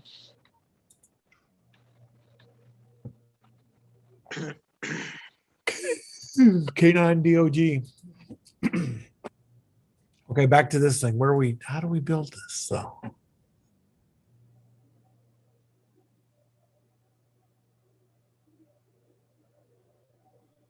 Tuning capacitor. RF. Okay, so there's just a normal RF loop. We missed the RF loop in that picture. Yeah, they didn't see that before. Aluminum flashing. Tuning Oh, cap. I bet the blue PEX is there to keep that stuff. That's the physical mounting is the blue Actual PEX. loop.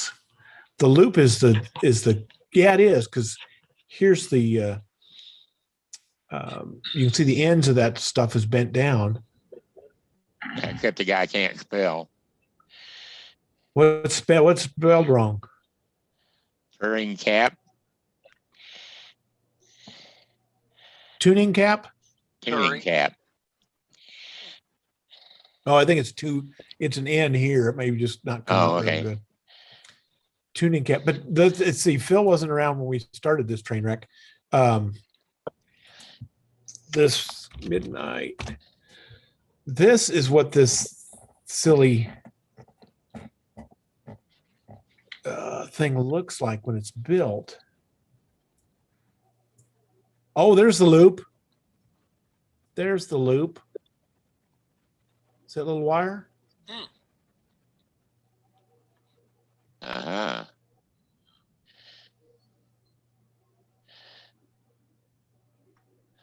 So this is just a capacitor. Oh, this is the ends of those sheets. That makes sense. So this outer aluminum piece is the wire antenna.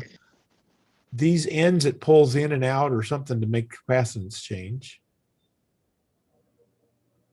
The blue is just there for, it's not two loops. It's just there to keep it nice and circular. Okay, I get all that now. That makes sense. But we have a tuning cap. PIC drives loop capacitor to retune the thing desired frequency. PIC switches attenuated to the circuit. So they've got a controller to do all this stuff magically. And they feed into this center loop. I don't know how they... I think that looks like a traditional loop, but how do you get that? How do you get the feed into the RF feed point and get it through that Well, it's probably got an insulator right there. Okay. Think about that a minute. Yeah.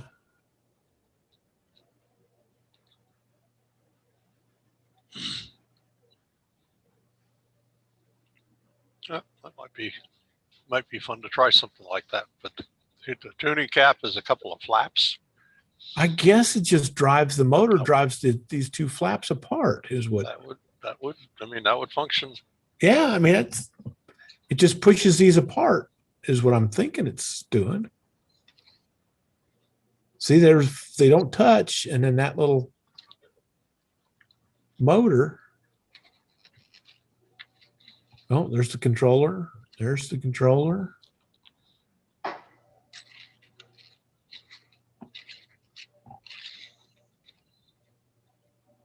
I'm going to send this to Thomas. He'll go nuts. Midnight loop standing atop 3 foot of snow. He just got setting on the snow.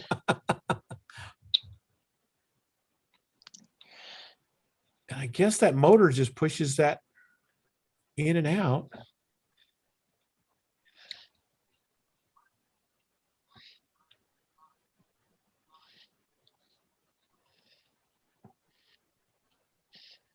There's just testing. Can't remember who we were talking. Who I was talking with about just using an air motor to operate the capacitor. Oh, and just a piece of tubing. That way you'd be completely isolated voltage-wise. Yeah, that's a good idea. Just a little air pump. With 3D printers, it'd be easy to whip up some kind of little air motor. Yeah.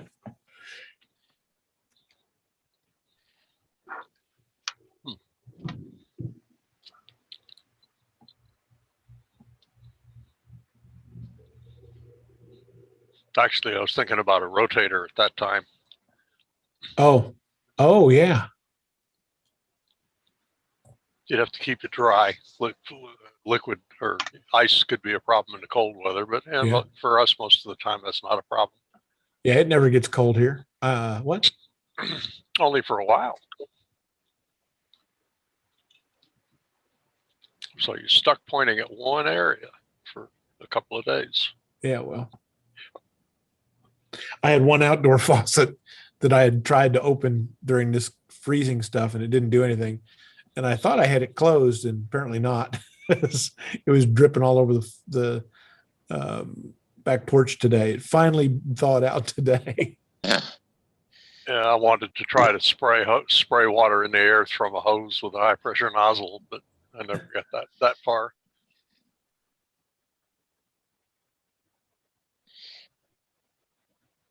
Huh. True. Wonder what that big flashing. Wonder what that does. I guess that gets you more surface area.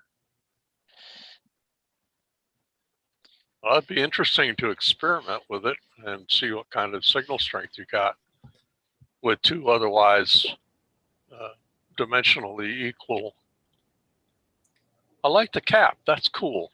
Yeah, capacitor hinged side of flashing moved by motor-driven threaded nylon shaft.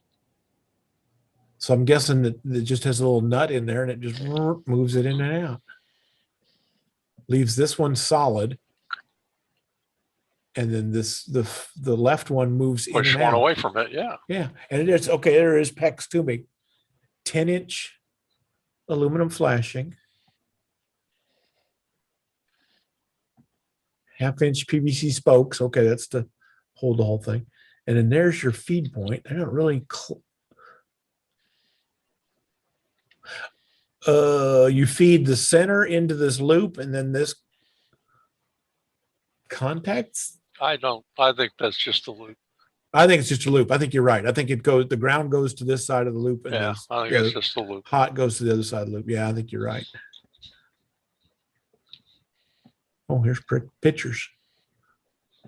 I like the capacitor idea. Yeah, that's kind of really just physically huge, a lot of plate area, and yeah. And what were they talking? 4.5 feet for a 40 meter one? 40 meter and 2.2 for a 20 meter. A little one for a 20 meter would be neat. Yeah, that'd be kind of cute to You take that to the park, set it on a picnic table. Yeah. That'd be one of those that that'll never work. Apparently it's top heavy because we have 4 guys on this one. Yeah, wind could be an issue. You'd have to have a guide like that. Yeah. Now, Channel Master antenna poles. Oh, yeah. Yeah, they refer to those things that you attach those strings as persons, not guys, but persons. We can't be gender specific. We must neutralize guy lines to person lines. It's like manhole covers aren't manhole covers. Can't have that anymore. They're maintenance hole covers. Yeah. Manhole is just an abbreviation for maintenance hole. Yeah, Ken, I think you need one of those. Yep, I think I do. I like that cap. Yeah, I think that's kind of cool. That whole thing makes that cap possible. Well, I mean, you build a cap like that anyway, but yeah, it's just that big would be old real plate. convenient. Yeah. What a great big massive plate. Where was that picture?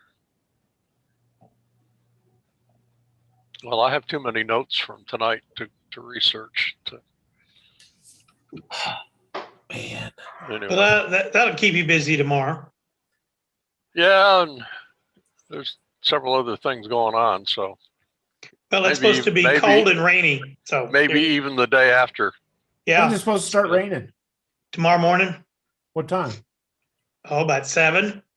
Oh, crap. I got stuff out in the truck. I need to get in. Uh-oh. Yeah. Uh-oh. Uh-oh. You better go get it. I gotta go take down my Shakespeare antenna. It's not waterproofed. Lyndall had a great idea. Yay. And I should have mentioned it when he was here. Your typical PVC dipole interface where you have a piece of pipe and the SO239 is on the bottom. Yeah. Okay. Take a bicycle inner tube longer than, a reasonable length that will stretch over the ballon or the adapter or ballon, as it were, like the long tubular ballon, and hang down over the end of your cable. And you just put a tie wrap around the top of that. The water won't go down inside. It'll go around the inner tube and just down your cable, and you won't have to goop and tape your plug all the way up. And use a little bit of Vaseline on the threads.